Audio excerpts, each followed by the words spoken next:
ബന്ധുജനങ്ങളെ, പ്രിയപ്പെട്ട സഹപ്രവർത്തകർ, ഏവർക്കും ഹൃദ്യമായ വിഷു ആശംസകൾ നേരാൻ ഞാൻ ഈ വേദി പ്രയോജനപ്പെടുത്തുകയാണ്.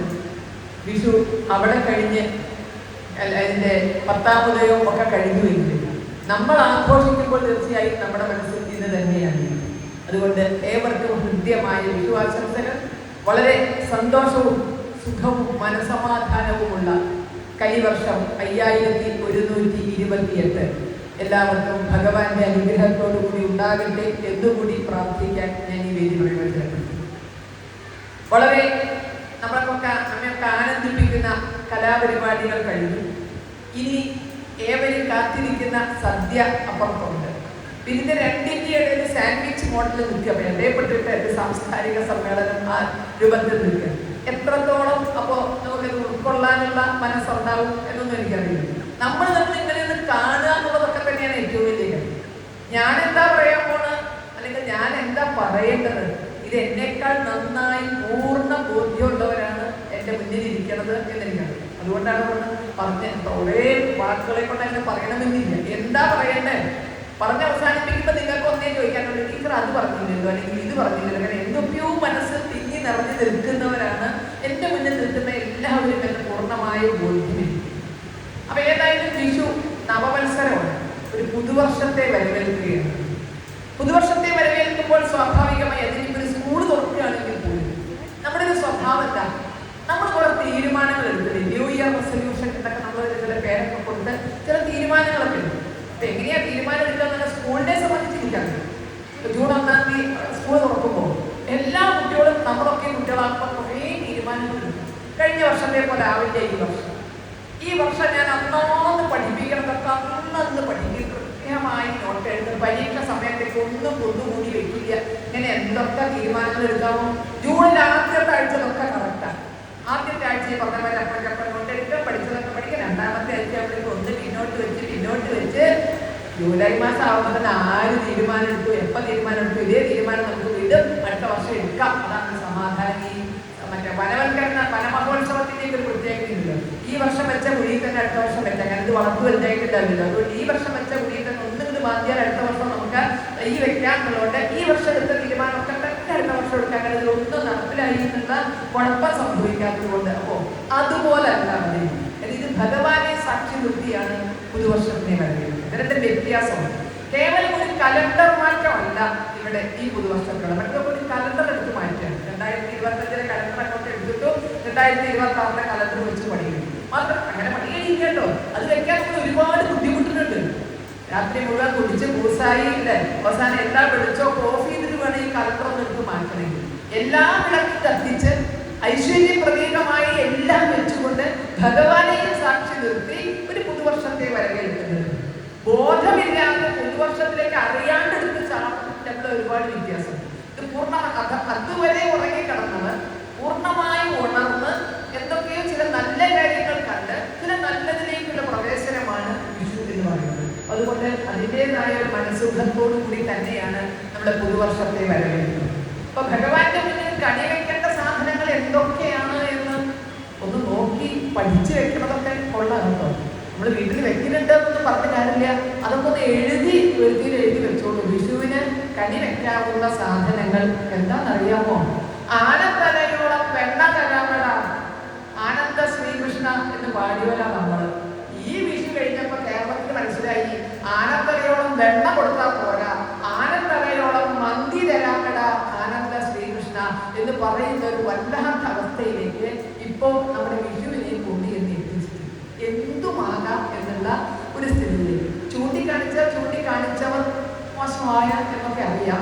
എന്നാലും 9ഓളം സ്ഥലങ്ങളിലാണ് കേരളത്തിലും പുറത്തുമായിട്ട്. തമിഴ്നാട്ടിൽ നിന്ന് റിപ്പോർട്ട് ചെയ്തിട്ടില്ല, കർണാടകയിൽ റിപ്പോർട്ട് ചെയ്തു. 9ഓളം സ്ഥലങ്ങളിലാണ് കൃഷ്ണന് മുന്നിൽ മന്തിയോ കോഴിക്കാലോ വിളമ്പി അല്ലെങ്കിൽ ഓടക്കുഴൽധാരിയായ കൃഷ്ണന്റെ കയ്യിൽ കോഴിക്കാല് പിടിപ്പിച്ച് അങ്ങനെയൊക്കെയുള്ള വിഷു ആശംസാ കാർഡുകൾ നൽകിയിരിക്കും.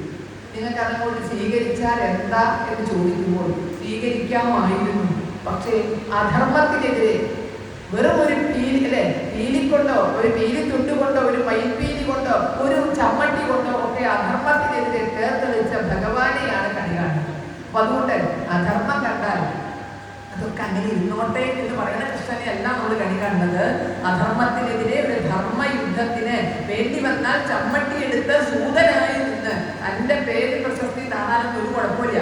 സൂതപുത്രൻ എന്ന് വിളിക്കുന്നത് കർണനെ സംബന്ധിച്ചിടത്തോളം അപമാനമായിരുന്നു എന്ന് കർണൻ ചിന്തിക്കുന്നത്. എന്നാൽ വെറും ഒരു സൂതനായി മാറുന്നത് തനിക്ക് അപമാനമല്ല എന്ന് കാണിച്ചയാളാണ് കൃഷ്ണൻ. താൻ സൂതൻ തന്നെയാകാം, ധർമ്മയുദ്ധം നടത്താൻ താനൊരു സൂതൻ തന്നെയാകാം എന്ന് തെളിയിച്ച കൃഷ്ണനെയാണ് നമ്മൾ പ്രാർത്ഥിക്കുന്നതും അല്ലെങ്കിൽ കണി കാണുന്നതും ഒക്കെ. അപ്പൊ അതുകൊണ്ട് എവിടെ അധർമ്മം കണ്ടാലും ആ അധർമ്മത്തിനൊക്കെ എതിരെ ശക്തമായി പ്രതികരിക്കാനാണ് നമ്മെ പഠിപ്പിക്കുന്നുള്ളത്. വരുന്ന വർഷം അങ്ങനെയാവില്ലേ ചിന്തിക്കാം.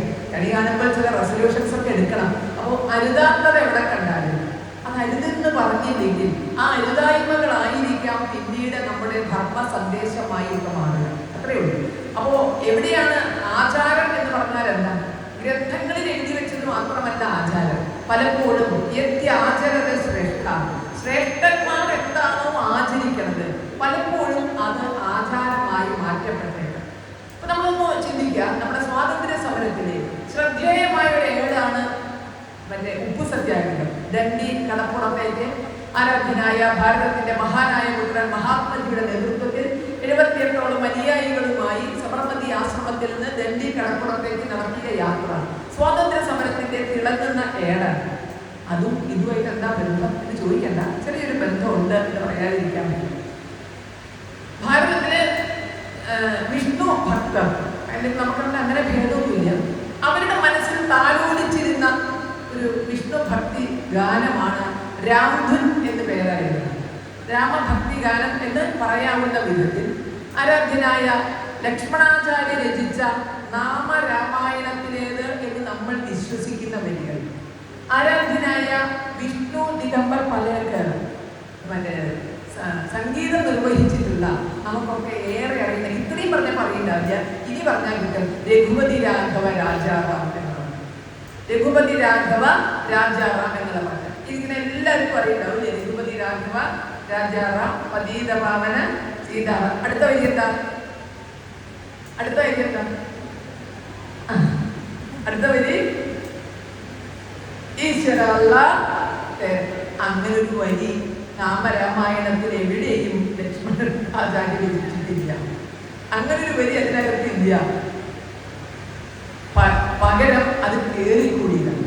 ആ വരി കേറിക്കൂടിയതാണ്. സുന്ദര പറഞ്ഞ ഘനശ്യാം പറഞ്ഞങ്ങനെ വൈകുന്നേരോ പോയി, നമ്മളെ തന്നെ ആ വരി പോയി കൃത്യമായി പോയി. അപ്പൊ അതുവരെ ധാരാളം രാമഭക്തർ എല്ലാ വിഷ്ണു ക്ഷേത്രങ്ങളിലും ഭക്തി ആദരപൂർവ്വം പാടിയിരുന്ന ഒരു പാട്ട്, ഒരു ഭജന അല്ലെങ്കിൽ ഒരു ഭക്തി ഗീതം. ഇത് ദണ്ഡി യാത്ര നടത്തുന്ന സമയത്ത് ഈ ദണ്ഡി യാത്രയിൽ 78 അനുയായികളോടൊപ്പം ഭാരതത്തിന്റെ സ്വാതന്ത്ര്യം ആഗ്രഹിക്കുന്ന, ഉപ്പു നിയമത്തിൽ പ്രതിഷേധിക്കുന്ന ദേശസ്നേഹികളായ ധാരാളം ആളുകൾ ഇരിക്കുമ്പോൾ പ്രാർത്ഥനാ ഗീതമായിട്ട് രഘുപതി രാഘവ രാജാറാമാണ്. പലരും അതിനെ കയ്യെത്തുപൊട്ടി രഘുപതി രാഘവ രാജാറാം പതീത പാവന സീതാറാം. അടുത്ത വരി കേട്ടപ്പോൾ ഒറ്റ കെട്ടത്. കാരണം ഒരു കൂടിയാലോചനയില്ലാതെ ആരോടും അന്വേഷിക്കാതെ ഭാരതത്തിൽ ഹിന്ദു മുസ്ലിം മൈത്രി ഉണ്ടാക്കാം എന്നുള്ള വലിയ ലക്ഷ്യത്തോടുകൂടി മൂന്നാമത്തെ വരി തർക്കട്ടം പറഞ്ഞുകൊണ്ട് വരുന്നു ഈശ്വര അല്ലാ തേരേ നാം എന്ന് പറഞ്ഞു. അത് പ്രസിദ്ധമായ രാമഭജനാണ്, നല്ല കാര്യമാണ്. പക്ഷെ നമ്മൾ മനസ്സിലാക്കേണ്ടിയിരുന്ന ഒരു വസ്തുതയുണ്ട്. 78 അംഗങ്ങളെ തെരഞ്ഞെടുത്ത് ഗാന്ധിജി തന്നെ ഭാരതം മുഴുവൻ തെരഞ്ഞെടുത്ത് നടത്തിയ ആ ദണ്ഡി കടപ്പുറത്തേക്കുള്ള യാത്രയിൽ 2 മുസ്ലിം സഹോദരന്മാരാണ് ആകെ പങ്കെടുത്തിരുന്നത്. ഒന്ന് ഗുജറാത്തിൽ നിന്നുള്ള ഒരാൾ, ഒന്ന് മഹാരാഷ്ട്രയിൽ നിന്നുള്ള. അത്രയും അത് അത്യധ്വാനം ചെയ്തിട്ടാണ് ഗാന്ധിജി ഉൾപ്പെടുത്തിയിട്ടുണ്ടാവുക. 78 പേര് 2 ആളെ കിട്ടാൻ വേണ്ടി സർവ സർക്കസ് കളിച്ചിട്ട് 2 ആളെ ഉൾപ്പെടുത്തിക്കൊണ്ടാണ് ആ ദണ്ഡി കടപ്പുറത്തേക്കുള്ള അല്ലെങ്കിൽ ഉപ്പു സത്യാഗ്രഹത്തിന്റെ യാത്രയിലെ 78 പേര് 2 പേരെ ഉൾപ്പെടുത്തി. ഈ 2 പേരെ ഉൾപ്പെടുത്തിയത് കൊണ്ട് നമ്മുടെ രാംഭജന്, പ്രസിദ്ധമായ രാംഭജന് ഒരു ഏറ്റുകൂട്ടൽ അതിനകത്തേക്ക് വന്നു. നല്ല കാര്യമാണ്. ഹിന്ദു മുസ്ലിം മനുഷ്യ മൈത്രിയാണ് നമ്മളൊക്കെ ആഗ്രഹിക്കുന്നത്. ലോകാ സമസ്ത സുഖിനോ ഭവന്തു എന്നാണ് നമ്മുടെയൊക്കെ പ്രാർത്ഥന. അതുകൊണ്ട് മനുഷ്യ മൈത്രി, എന്റെ മനുഷ്യർ പോലെ സർവ്വ ജീവജാലങ്ങൾക്ക് തമ്മിൽ ഒരു ഒരുമയൊക്കെ വേണം. കാരണം എന്നാലേ ഈ പ്രകൃതി നിലനിന്ന് പോവുള്ളൂ. അതുകൊണ്ടാണല്ലോ അല്ലെ ഭഗവാൻ ഗോവർദ്ധനത്തെ വരെ പൂജിക്കാൻ പറഞ്ഞത്. മനുഷ്യനെ ദൈവത്തെ അല്ല ഗോവർദ്ധനത്തെ പോലും പൂജിക്കൂ എന്ന് പറഞ്ഞ കൃഷ്ണൻ സർവ്വ ജീവജാലങ്ങൾക്കും തമ്മിൽ ഐക്യം വേണം, അവരെയൊക്കെ സ്നേഹിക്കണം, ബഹുമാനിക്കണം. മതവിഭാഗത്തെ ബഹുമാനമില്ലാത്ത സ്നേഹമില്ലാതെ കാണാൻ പറ്റില്ല. ഇങ്ങനെ ഒരു വലിയ പെടുത്തിയിട്ട് ശ്രീരാമനെ തന്നെ പ്രത്യേകിച്ച് ഒരു കുഴപ്പവും സംഭവിക്കാനില്ല. പക്ഷേ 1930 നടന്ന ഈ ദണ്ഡി യാത്രയിൽ അന്ന് മുതൽ രഘുപതി രാഘവ രാജാറാം എന്ന ഗാനം ഇങ്ങനെയേ നമ്മൾ കേട്ടിട്ടുള്ളൂ. പിന്നെ ഈ ഈശ്വര അല്ലാ തേരേ നാം എന്ന രൂപത്തിൽ മാത്രമേ നമ്മൾ കേട്ടിട്ടുള്ളൂ. അങ്ങനെ കേട്ടിട്ട് നമ്മൾ എന്ത് നേടി? ഭാരതത്തിന്റെ വിഭജനം ഒഴിവാക്കാൻ പറ്റിയോ? ഇത്രയും നമ്മൾ പ്രകൃതത്തിൽ ഭാരതത്തിന്റെ വിഭജനം നമുക്ക് ഒഴിവാക്കാൻ സാധിച്ചു. ഏതെങ്കിലും തരത്തിൽ അല്ലെ ഇതിന് പകരമായിട്ട് ഏതെങ്കിലും ഒരു ഇസ്ലാമിക ഭക്തിഗാനത്തിൽ ഒരു വാക്ക് രാമ എന്ന് പെടുത്തിയിട്ട് മഹാത്മാഗാന്ധിയോട് തിരിച്ച് ഒരു നന്ദി പ്രകടിപ്പിച്ചതായിട്ട് നമ്മൾ എവിടെയും കേട്ടിട്ടില്ല. എവിടെയും കേട്ടിട്ടില്ല. സീതയെ ബീവി എന്ന് വിളിച്ചു, ശരിയാണ്. മറിച്ച് തിരിച്ച് ഒരു തരത്തിലും അത്തരത്തില് അപ്പോൾ ഒരു ഭാഗത്തേക്ക് മാത്രം നമ്മൾ ഇങ്ങനെ മുന്നോട്ട് പോയിട്ട് അതിന് കാര്യമൊന്നും കിട്ടിയില്ല. അപ്പൊ അവിടെ കൃഷ്ണനല്ലേ മാതൃക? കൃഷ്ണൻ അത്തരത്തിലുള്ള ജാടകളൊന്നുമില്ല. ജാടകളിൽ കൂടി ഒന്നുമല്ല സ്നേഹം കാണിക്കുന്നത്. ഉപദേശിക്കേണ്ടടുത്ത് ഉപദേശിക്കും, ശാസിക്കേണ്ടടുത്ത് ശാസിക്കും, ശിക്ഷിക്കേണ്ടടുത്ത് ശിക്ഷിക്കും. എന്നിട്ട് എല്ലാവരെയും ഒരുമിപ്പിച്ച് നടത്താൻ, എല്ലാവരെയും തന്റെ ഓടക്കുഴനാഥത്തിനോടൊപ്പം നടത്താൻ. കംസനോടുള്ള അല്ലെ ആ രീതി, കംസനോടുള്ള രീതിയല്ല കുചേലനോട്, ആണോ? കംസനോടുള്ള രീതിയല്ല ഭക്തമാരായ പൂന്താനത്തോട്. പൂന്താനത്തെ രക്ഷിക്കാൻ എവിടെയാണോ അവിടെ ചെന്നിട്ടുണ്ട്. മങ്ങാട്ടച്ഛൻ രൂപം കൊണ്ട് അക്രമികളിൽ നിന്ന് രക്ഷിക്കാൻ പൂന്താനത്തിന്റെ മുന്നിൽ അവതരിച്ച കൃഷ്ണനെയാണ് നമ്മൾ മനസ്സിലാക്കുന്നത്. അപ്പോ ആളും തരോ നോക്കിയിട്ട് ഒരു വർഷത്തെ തീരുമാനം എടുക്കാൻ പോയേ. ഇത് ന്യൂ ഇയറിന്റെ തുടക്കാണല്ലേ. നമ്മൾ ഒരു നയം അവലംബിക്കുമ്പോൾ ആളും തരവും ഒക്കെ നോക്കിയിട്ടായിരിക്കണം അത്തരം കാര്യങ്ങൾ നടത്തേണ്ടത് എന്നുള്ളതാണ് ഭഗവാൻ നമുക്ക് മാതൃകയായി കാണിച്ചത്. കാരണം ഈ നമ്മുടെ രാംഭജന്, നീ രാംഭജന്റെ ബാക്കി കൂടി കേൾക്കണം. 2023 3 വർഷം കഴിഞ്ഞേ, 2023 മഹാത്മാഗാന്ധിജിയുടെ ജന്മദിനവുമായി കാശ്മീരിൽ ഒരു പരിപാടി നടന്നു. കേന്ദ്ര ഗവൺമെന്റിന്റെ ആഭിമുഖ്യത്തിലാണ് പരിപാടി നടന്നത്. 2023 ഈ മഹാത്മാഗാന്ധിയുടെ ജന്മദിനവുമായി ബന്ധപ്പെട്ട ഒക്ടോബർ മാസം 2-ാം തീയതി ഒരു പരിപാടി നടന്നു. ആ പരിപാടിയിൽ എല്ലാവരും രഘുപതി രാഘവ രാജാറാം ജപിക്കണം എന്ന് തീരുമാനിച്ചു. ഇപ്പൊ വന്ദേമാതരം എല്ലാവരും ജപിക്കണം എന്ന് വന്ദേമാതരത്തിന്റെ 180-ാം വാർഷികവുമായി ബന്ധപ്പെട്ട് തീരുമാനം എടുത്തുവല്ലോ. ഇതുപോലെ എല്ലാവരും രഘുപതി രാഘവ രാജാറാം എന്ന ആ ഭജന ചെല്ലണം എന്ന് തീരുമാനിക്കുന്നു. പേടിക്കേണ്ട, ഈശ്വര അല്ലാ തേരേ നാം എന്ന വരി ചേർത്തിട്ട് തന്നെ. ഈശ്വര അല്ലാ തേട്ടന് ഗാന്ധിജിക്ക് ഇഷ്ടപ്പെട്ടത് അതാണല്ലോ. അതുകൊണ്ട് ഗാന്ധിജിയുടെ ജന്മദിനത്തിൽ ഈശ്വര അല്ലാ തേരേ നാം എന്ന് ചേർത്തിട്ട് തന്നെ അത് ചൊല്ലണം എന്ന് പറയുന്നു. പക്ഷേ ചൊല്ലില്ല എന്ന് പറഞ്ഞിട്ട് അവിടെ ഭയങ്കര ബഹളം നടത്തുന്നു. കാരണം എല്ലാവരെയും കൊണ്ടും രാമനാമം ചൊല്ലിക്കാനുള്ള RSSന്റെ ഫാസിസമാണ് ഇവിടെ അരങ്ങേറുന്നത്. അത് ഞങ്ങൾ അനുവദിക്കില്ല എന്ന് തന്നെ പറഞ്ഞ് ആ രാമഭജൻ ചൊല്ലിയില്ല. ഈശ്വര അല്ലാ തേരേ നാം എന്ന വാക്ക് ചേർന്ന് വഴി ചേർത്തിട്ട് അതവിടെ ജപിക്കുക. ഗാന്ധിജിയുടെ ജന്മദിനത്തിൽ ഗാന്ധിജിക്ക് ഏറ്റവും ഇഷ്ടമുള്ള ഒരു ഭജന, ഒരു ഭക്തി ഗീതം, അത് ചൊല്ലില്ല എന്ന് പറഞ്ഞ് അവിടെ വേദിക്കരുത് ചിലർ ബഹളമാക്കുകയും അത്തരം ഐക്യരാഷ്ട്രസഭയിൽ വരെ ഭാരതത്തിൽ ചിലതൊക്കെ അടിച്ചേൽപ്പിക്കുന്നു എന്നതിന്റെ സൂചനയായിട്ട് ഇത് ചൂണ്ടിക്കാട്ടി കൊടുത്തത് എല്ലാവരെയും കൊണ്ട് രാമനാമം ചൊല്ലിക്കാൻ പുറപ്പെടുന്നു. അപ്പൊ ആരായി നമ്മൾ? പ്രസിദ്ധമായ രാംഭജനിൽ മതേതരത്വത്തിന് വേണ്ടി ഏച്ചുകൂട്ടലുകൾ നടത്തിയ നാം ആരായി എന്ന് വെറുതെ ഇപ്പോൾ നടക്കുന്ന ഒരു വിവാദവുമായി ഇതിന് നേരിട്ടോ അല്ലാതെയോ ഒരു ബന്ധവും ഇല്ല എന്ന് പറഞ്ഞുകൊണ്ട് തന്നെ കൃഷ്ണനെ ഗാന്ധിജിയെ മാത്രം ഉദ്ദേശിച്ചാണ് പറഞ്ഞത് എന്ന് കൂടി കൂട്ടത്തിൽ പറയട്ടെ. പ്രസിദ്ധമായ ഒരു രാംഭജനത്തിന്റെ വഴിക്ക് നമുക്ക് കിട്ടിയ സമ്മാനം ഇങ്ങനെയാണ്. ഇത് ഭഗവാൻ അതുകൊണ്ട് തന്നെ തന്ത്രശാലിയാണ്. ഭഗവാൻ യുക്തി കൊണ്ട്, ഭക്തി കൊണ്ട് മാത്രമല്ല, യുക്തി കൊണ്ടും ശക്തി കൊണ്ടും കൂടിയാണ് സമാജ രക്ഷ നടത്തിയിരിക്കുന്നത്. നിങ്ങൾ എല്ലാവരും എന്നെ ഭജിച്ച് നിന്നോളൂ, അത് പറയേണ്ട സമയത്ത് അത് പറഞ്ഞില്ലേ, ഭക്തിക്ക് മാത്രമേ പറ്റൂന്നുള്ള വേറെന്താ ചെയ്യുക? അവൻ എന്നെ തൊഴിൽ നിന്നോളൂ. സർവധർമ്മം പരിത്യജ്യല്ലേ മാമേകം ശരണം പ്രജ, ബാക്കി എല്ലാ ധർമ്മവും എത്തിക്കുന്നത് എന്നെ കൂടെ നോക്കൂ. നിങ്ങൾക്ക് പ്രാർത്ഥിക്കാൻ മാത്രമേ പറ്റൂ. ആ വിഭാഗം പ്രാർത്ഥിച്ച് മാത്രമില്ല. അർജുനൻ ആദരക്കാരനല്ല. അർജുനനോട് എടുക്ക അർജുന, എടുക്ക അർജുന, അപ്പം പിന്നെ കൊടുക്ക്, ലക്ഷ്യം ഞാൻ കാണിച്ചു തരാം, എവിടേക്ക് ചെയ്യണം. തളർന്നിരുന്ന അർജുനന്മാരോട് ക്ലൈബ്യം മാസ്മഗമ പാർത്ഥ, ഈ ക്ലൈബ്യം കളഞ്ഞ് നീ ഉണർത്തെഴുന്നേൽക്ക്.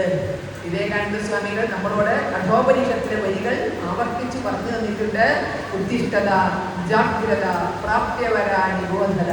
ഭഗവാനും അത് തന്നെയാണ് അർജുനനിലൂടെ നമ്മളാകുന്ന അർജുനന്മാരോട് പറഞ്ഞത് ഉത്തിഷ്ഠ, അല്ലെ? ഉത്തിഷ്ഠ കൗന്ദേയ, ആദ്യം എണീക്കൂ. ആദ്യം എന്ത് ചെയ്യണം? എണീക്കൂ. ഉണർത്താൻ പിന്നെ മതിയില്ല. ആദ്യം എഴുന്നേൽക്കൂ, ചാടി എണീക്കൂ, ഉറക്കത്തുനിന്ന് ചാടി എണീക്കൂ. അപ്പോ വിഷു ഉറക്കത്തിൽ നിന്നുള്ള ഉണരലാണ്, ഊർജത്തിലേക്കുള്ള കാൽവയ്പാണ്. ഉണർന്ന മനുഷ്യന്റെ സ്വപ്നങ്ങളുടെ സാക്ഷാത്കാരമായിട്ടാണ് നമ്മൾ കണി കാണുന്നത്. നിങ്ങളുടെ ലക്ഷ്യം എന്തോ അത് സ്വപ്നമായി കാണൂ എന്ന് പറഞ്ഞ ഭാരതത്തിന്റെ മഹാനായ മുൻ പ്രസിഡന്റ് അബ്ദുൽ കലാംജി പറഞ്ഞ നിങ്ങളുടെ ലക്ഷ്യങ്ങൾ സ്വപ്നങ്ങളായി കാണും. നമ്മുടെ ലക്ഷ്യങ്ങൾ സ്വപ്നങ്ങളായി, കണിയായി നമ്മൾ കാണും. നമുക്കിതെല്ലാം നേടാൻ സാധിക്കണം. അത് സമ്പത്താക്കാം, ഐശ്വര്യമാക്കാം, എല്ലാം നേടാൻ സാധിക്കണമേ എന്ന പ്രാർത്ഥനയോട് കൂടിയാണ് നമ്മൾ നമ്മുടെ സ്വപ്നങ്ങളാണ് സത്യം പറഞ്ഞാൽ, നമ്മുടെ ലക്ഷ്യങ്ങളാണ് സ്വപ്നങ്ങളായി, ആ സ്വപ്നങ്ങളാണ് കണിയായി വരുന്നത്. അപ്പൊ അവിടെ എവിടെയും നമ്മള് കണി കാണുന്ന നേരം, നേരത്തെ നമ്മുടെ തിരുവാതിരക്കളിക്ക് വച്ചില്ലേ, കണി കാണുന്ന നേരം ഭഗവാനെ എങ്ങനെയാ കാണുന്നത്? ഏതായാലും കോഴിക്കാലോട് കൂടിയല്ല കാണുന്നത്, മന്തിയോട് കൂടിയല്ല കാണേണ്ടത്, അല്ലെ? കാണേണ്ടത് എങ്ങനെയാ? അത് ഭക്തർ ഇഷ്ടം പോലെ പറഞ്ഞിട്ടുണ്ട്. കണി കാണുന്ന നേരം ഭഗവാനെയാണ് കാണുന്നത്. ഭഗവാനെ എന്താണോ ഭഗവാൻ, ആ രൂപത്തിലാണ് ഭഗവാൻ. വെണ്ണപ്രിയനാണെന്നാണ് നമ്മൾ മനസ്സിലാക്കിയിരിക്കുന്നത്. ആ തൃക്കൈയിൽ വെണ്ണ മാത്രമേ നമ്മൾ വെക്കാവൂ. അതെന്താ? ഹിന്ദുക്കള് മത്സ്യമാംസം കഴിക്കുന്നില്ലേ? പറയുമ്പോ രണ്ടും പറയുന്നു, അല്ലേ? ഏകപക്ഷീയമായിട്ട് പറഞ്ഞ വേണ്ടി കാര്യമല്ലോ.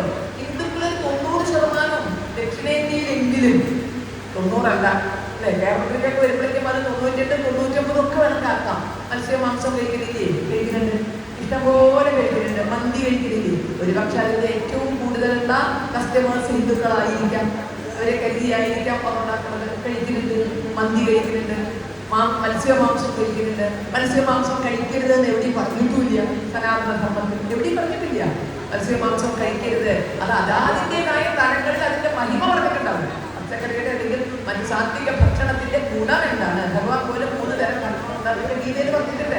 ഒന്നിനെ നിരാകരിച്ചിട്ടുണ്ട്. ഇന്നത് കഴിച്ചാൽ ഇന്നതാണ് ഗുണം, ഇന്നത് കഴിച്ചാൽ ഇന്നതാണ് ഗുണം, ഇനി നിങ്ങൾ ഏത് വേണേ കഴിച്ചോ എന്നുള്ള ഭാവമേ അവിടെ മത്സ്യമാംസത്തേക്ക് പറഞ്ഞിട്ടുള്ളൂ. അപ്പോ ഇതൊക്കെ ഹിന്ദുക്കൾ കഴിക്കുന്നില്ലേ? പിന്നെ എന്താ കൃഷ്ണൻ തമ്മിൽ മന്തി വിളമ്പിയത്? ഞങ്ങൾ പറഞ്ഞതല്ല, നമ്മൾ പറഞ്ഞതല്ല സത്യം. ഹിന്ദുക്കൾ കഴിക്കുന്ന സാധനല്ലേ? നിങ്ങൾ വെള്ളരിക്ക കഴിക്കൊണ്ടല്ലേ വെള്ളരിക്ക വെച്ചത്, അല്ലേ? തേങ്ങ ഇറക്കിക്കൊണ്ടല്ലേ തേങ്ങ വെച്ചിരിക്കുന്നത്? ചോദ്യമൊക്കെ ന്യായല്ലേ? ചക്ക കഴിക്കാൻ ഇഷ്ടമുള്ളതല്ലേ ചക്ക വെച്ചിരിക്കുന്നത്? മാങ്ങ കഴിക്കാൻ ഇഷ്ടമുള്ളതല്ലേ മാങ്ങ വെച്ചിരിക്കുന്നത്? അപ്പൊ നിങ്ങൾ മന്തി കഴിക്കുമ്പോ മന്തിന്റെ കൂടെ വെച്ചാലെന്താ? നമുക്ക് നമ്മളെ കൂടെ തൃപ്തിപ്പെടുത്തണ്ടേ, അല്ലേ? എല്ലാ ആരാധനകളോടും എല്ലാ ആചാരങ്ങളോടുമുള്ള വിശ്വാസം നിലനിർത്തിക്കൊണ്ട് തന്നെ പറയട്ടെ.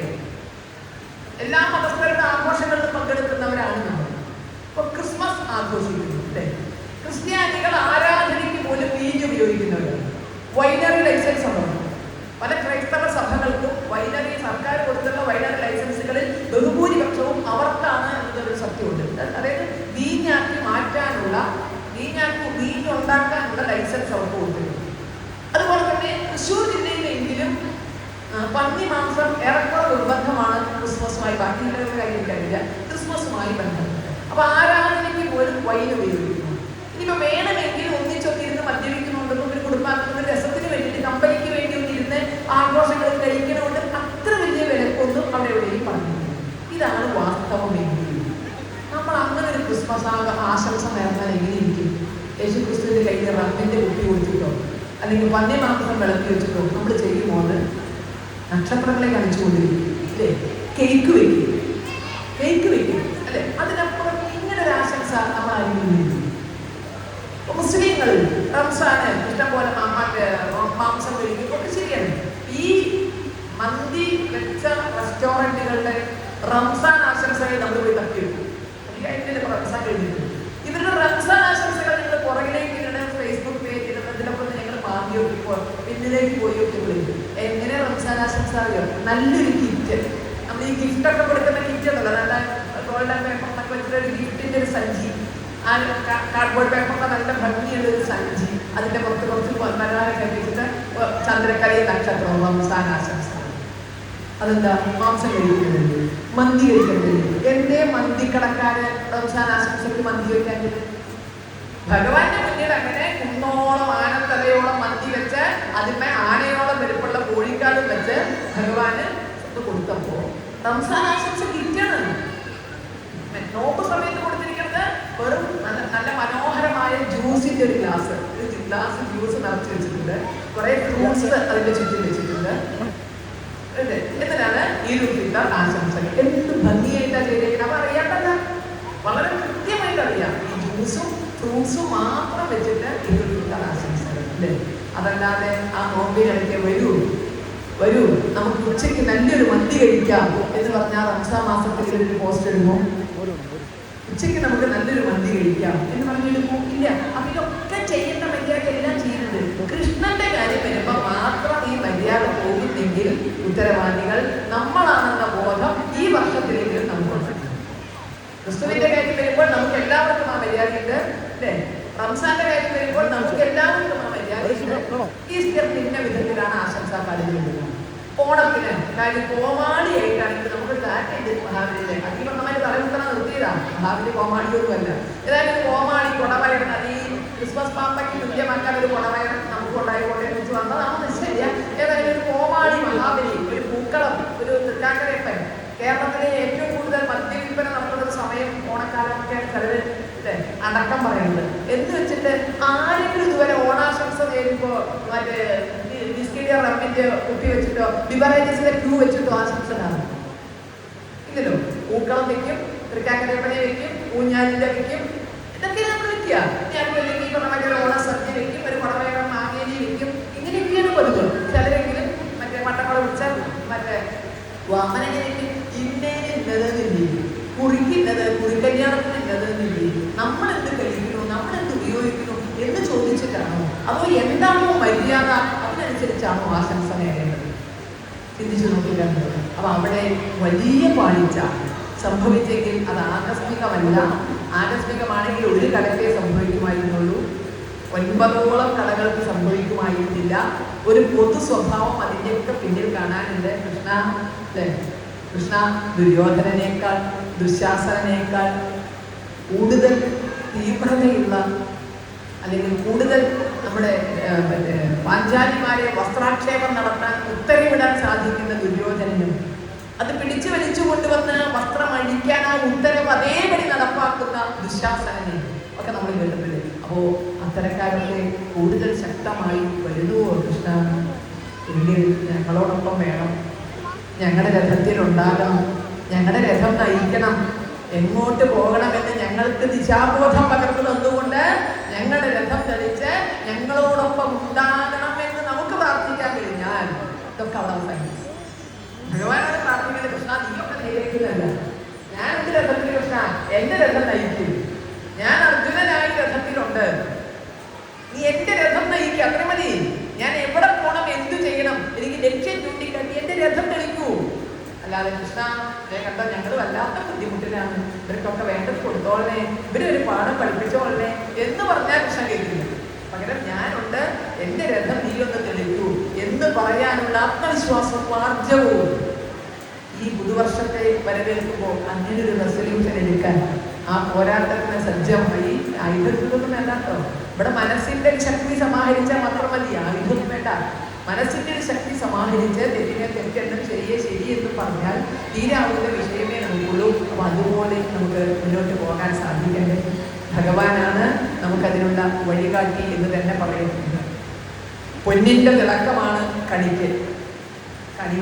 കണിവെള്ളരിക്ക് പൊന്നിന്റെ നിറമാണ്, കണിക്കൊന്നയ്ക്ക് പൊന്നിന്റെ നിറമാണ് അല്ലെ. കൃഷ്ണന്റെ മഞ്ഞ പട്ടുടയാടയ്ക്ക് ഒരു പൊന്നിന്റെ തിളക്കമുണ്ട്. സർവാഭരണ വിഭൂഷിതനാണ് ഭഗവാൻ.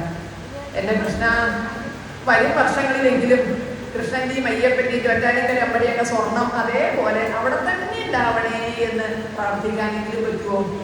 സ്വർണ്ണ തിളക്കായിട്ടാണല്ലോ വിഷ്ണുവിനെ വരവേൽക്കുന്നത് അല്ലേ. ഇതൊക്കെ അവിടെ തന്നെ ഉണ്ടാവണേ എന്ന് ഇപ്പൊ മോഹിക്കാനല്ലേ പറ്റുള്ളൂ അല്ലേ.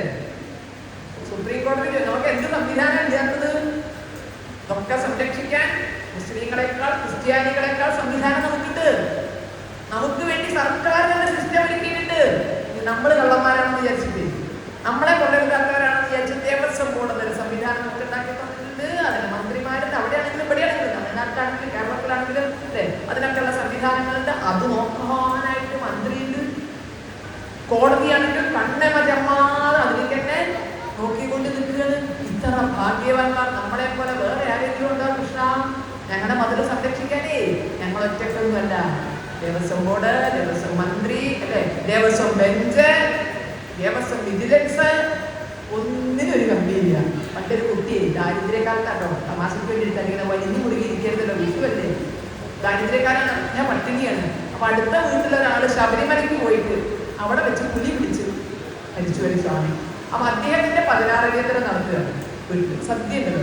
ഈ അടുത്ത വീട്ടുകാർ നമ്മൾ തെറ്റാണ്, ഈ വീട്ടുകാർക്ക് അങ്ങോട്ട് പോകാൻ പറ്റിയ സദ്യ, ഇവരെ വിളിച്ചിട്ട് വീട്ടിൽ പോകാനും പറ്റില്ല. കുട്ടികൾക്ക് ആ പട്ടിണിയോടെ, അപ്പൊ കുട്ടികളെ പത്തിയത് വളരെ കണ്ടു, അപ്പൊ നല്ല സദ്യ ഉണ്ട്, നമുക്ക് പോയിട്ട് ഉണ്ടാൻ പറ്റുന്നില്ലല്ലോ എന്ന്. അപ്പൊ അമ്മ പറഞ്ഞു, എന്താ ചെയ്യാൻ പറ്റിയേ, യോഗം വേണ്ടേ, നമുക്കും അച്ഛനോ, നമ്മുടെ അച്ഛനെ ശബരിമലയ്ക്ക് പോയില്ലോ, അല്ലെ, കാട്ടില് പുലി ഉണ്ടായിരുന്നു, എന്ത് ചെയ്യാൻ പറ്റും, നമുക്ക് യോഗ ഉണ്ടായില്ലേ, 16 നിർത്താൻ ഇടവാശിയാണ്. അപ്പൊ അതുപോലെ എല്ലാം നമുക്കുണ്ട്, ഒന്നിന്റെയും ഒരു കുറവും നമുക്കില്ല. എന്നിട്ട് അവസാനം സുപ്രീം കോടതി ചോദിച്ചാൽ അവിടെ വല്ലതും ബാക്കിയുണ്ടോ, ശബരിമലയിൽ വല്ലതും ബാക്കിയുണ്ടോ? ഇതൊരു ഗതികെട്ട അവസ്ഥയുണ്ട്. കാട്ടുകള്ളന്മാരെ അമർച്ച ചെയ്യാൻ ആയുധമെടുത്ത് സംഘബലം ഉണ്ടാക്കി അവരെ എവിടെ എത്തണം, എങ്ങനെ എത്തണം എന്ന കൃത്യമായ ഒരു സേനാ നീക്കത്തിലൂടെ നടത്തിയ ആളാണ് ഭഗവാൻ അയ്യപ്പസ്വാമി. അതാണല്ലോ നമ്മളെ ആലപ്പുഴ സംഘം, അമ്പലപ്പുഴ സംഘം എന്നൊക്കെ പറഞ്ഞതുകൊണ്ട് ഭഗവാൻ നടത്തിയ നീക്കമാണ്. നിങ്ങൾ ഇന്ന സമയത്ത് ഇന്ന സാധനങ്ങൾ എടുത്ത് ഇന്ന ഭാഗത്ത് വരണം, ഇന്ന സാധനങ്ങൾ എടുത്ത് ഇന്ന, അങ്ങനെ കൃത്യമായി ആ സംഘബലം മനസ്സിലാക്കിക്കൊണ്ട് എല്ലാ സ്ഥലത്തും ചെന്ന് അവരെ സംഘടിപ്പിച്ച് വേണ്ടുന്ന വിധത്തിൽ അവരെ നയിച്ച്, ഇതൊക്കെ എന്തിനു വേണ്ടിയിരുന്നു? കാട്ടുകള്ളന്മാരെ അമർച്ച ചെയ്യുക, കൊള്ളയടിക്കാൻ വേണ്ടി. ഞങ്ങളൊരു കഥാപാത്രം ഉണ്ടെങ്കിൽ, ബാബരൊരു കഥാപാത്രം ഉണ്ടാകാം, അത് മുസ്ലിം ആണോ എന്ന് ചോദിച്ചാൽ എനിക്കറിയാം, കാരണം ഇസ്ലാം മതം ഉണ്ടായിരുന്നു. അയ്യപ്പസ്വാമിയുടെ കഥ വരുന്ന സമയത്ത് ഇസ്ലാം മതം ഉണ്ടായില്ല, അതുകൊണ്ട് വേണമെങ്കിൽ അത് അറബിയാണ്. അന്ന് അവരുടെ കുലത്തൊഴിൽ എന്ന് പറയുന്നത് കൊള്ളയാണ്, കാട്ടുകൊള്ളയടക്കമുള്ള കൊള്ളയാണ് അവരുടെ കുലത്തൊഴിൽ. അപ്പൊ അതുമായി വന്നിട്ടുണ്ടാകാം. കൊള്ളയടിക്കാനുള്ള മനസ്സുമായി വന്ന വാവരോട് അയ്യപ്പസ്വാമി ക്ഷണിച്ചിട്ടില്ല. കൊള്ളയടിക്കാനുള്ള മനസ്സുമായി വന്ന വാവരോട് ഏറ്റുമുട്ടുക ചെയ്തത്, ഏറ്റുമുട്ടി തന്റെ ശക്തി തെളിയിച്ച് ഇനി ഒരിക്കലും കൊള്ളയ്ക്കുള്ള മനസ്സില്ല എന്ന് ഉണ്ടാക്കിയെടുത്തിട്ടാണ് സന്തത സഹചാരിയേക്ക് മാറ്റിയത്. അങ്ങനെ ഒരു കഥാപാത്രം ഉണ്ടെങ്കിൽ അല്ലെ, ആ കഥയിൽ നിന്ന് നമ്മൾ മനസ്സിലാക്കണം, അല്ലെ നീ കട്ടോ കേട്ടോ, എന്റെ കുലത്തൊഴിൽ അതല്ലേ, അതുകൊണ്ട് നീ കട്ടോ, ഇഷ്ടംപോലെ കട്ടോ, എന്നെ കൂടി കട്ടോ, എന്റെ മുതലൂടെ കട്ടോ എന്നല്ല പറഞ്ഞത്. കക്കാനുള്ള മാനസികാവസ്ഥ നീക്കി തന്റെ ശക്തി കൊണ്ട് തന്നെയാണ് മാറ്റിയത്. ഇതാണ് അയ്യപ്പസ്വാമിയുടെ കഥ. സ്വാമിയെ ശരണമയ്യപ്പ, സ്വാമി അല്ലാതെ ശരണമില്ല അയ്യപ്പ എന്നിങ്ങനെ വിളിച്ചു പോയാൽ പോലെ എന്റെ അയ്യപ്പന്റെ കഥയൊന്നും അറിയണ്ടേ? ആരാ അയ്യപ്പൻ, എന്താണ് അയ്യപ്പൻ, ആരാണ് അയ്യപ്പൻ കുട്ടി ചോദിച്ചാൽ പോലല്ലോ. ഇതറിഞ്ഞാൽ നമുക്ക് നമ്മുടെ കർത്തവ്യ ബോധമുണ്ടാവും. ഇത് അറിയാത്തത് കൊണ്ട് തന്നെ ഇപ്പോ മോഷണം നടക്കാത്ത ഏത് ക്ഷേത്രമുണ്ട് എന്നുള്ളതാണ് ഏറ്റവും നിയമം ചോദ്യം. മോഷണം നടക്കാത്ത ഏത് ക്ഷേത്രമുണ്ട്? അയ്യപ്പൻ്റെ ആണെങ്കിലും അല്ലെ, ആറന്മുളയപ്പൻ്റെ ആണെങ്കിലും ഗുരുവായൂർ മഞ്ചാടി വരെ പോയിട്ട് എങ്ങനെ കിട്ടും? മഞ്ചാടി ഏതൊരു വഴി കൂടി പോയാലും കേരളത്തിൽ മഞ്ചാടി കൊടുക്കാം അല്ലേ? എന്നാ മഞ്ചാടി ഗുരുവായൂരിന് കളവ് പോയി എന്ന് പറഞ്ഞാൽ ആ നിങ്ങളുടെ വഴിയിൽ നിൽക്കുന്ന മഞ്ചാടി അല്ല, ഗുരുവായൂർ മഞ്ചാടി കണ്ണന്റെ മുമ്പിലിരിക്കുന്ന മഞ്ചാടിയാണ്.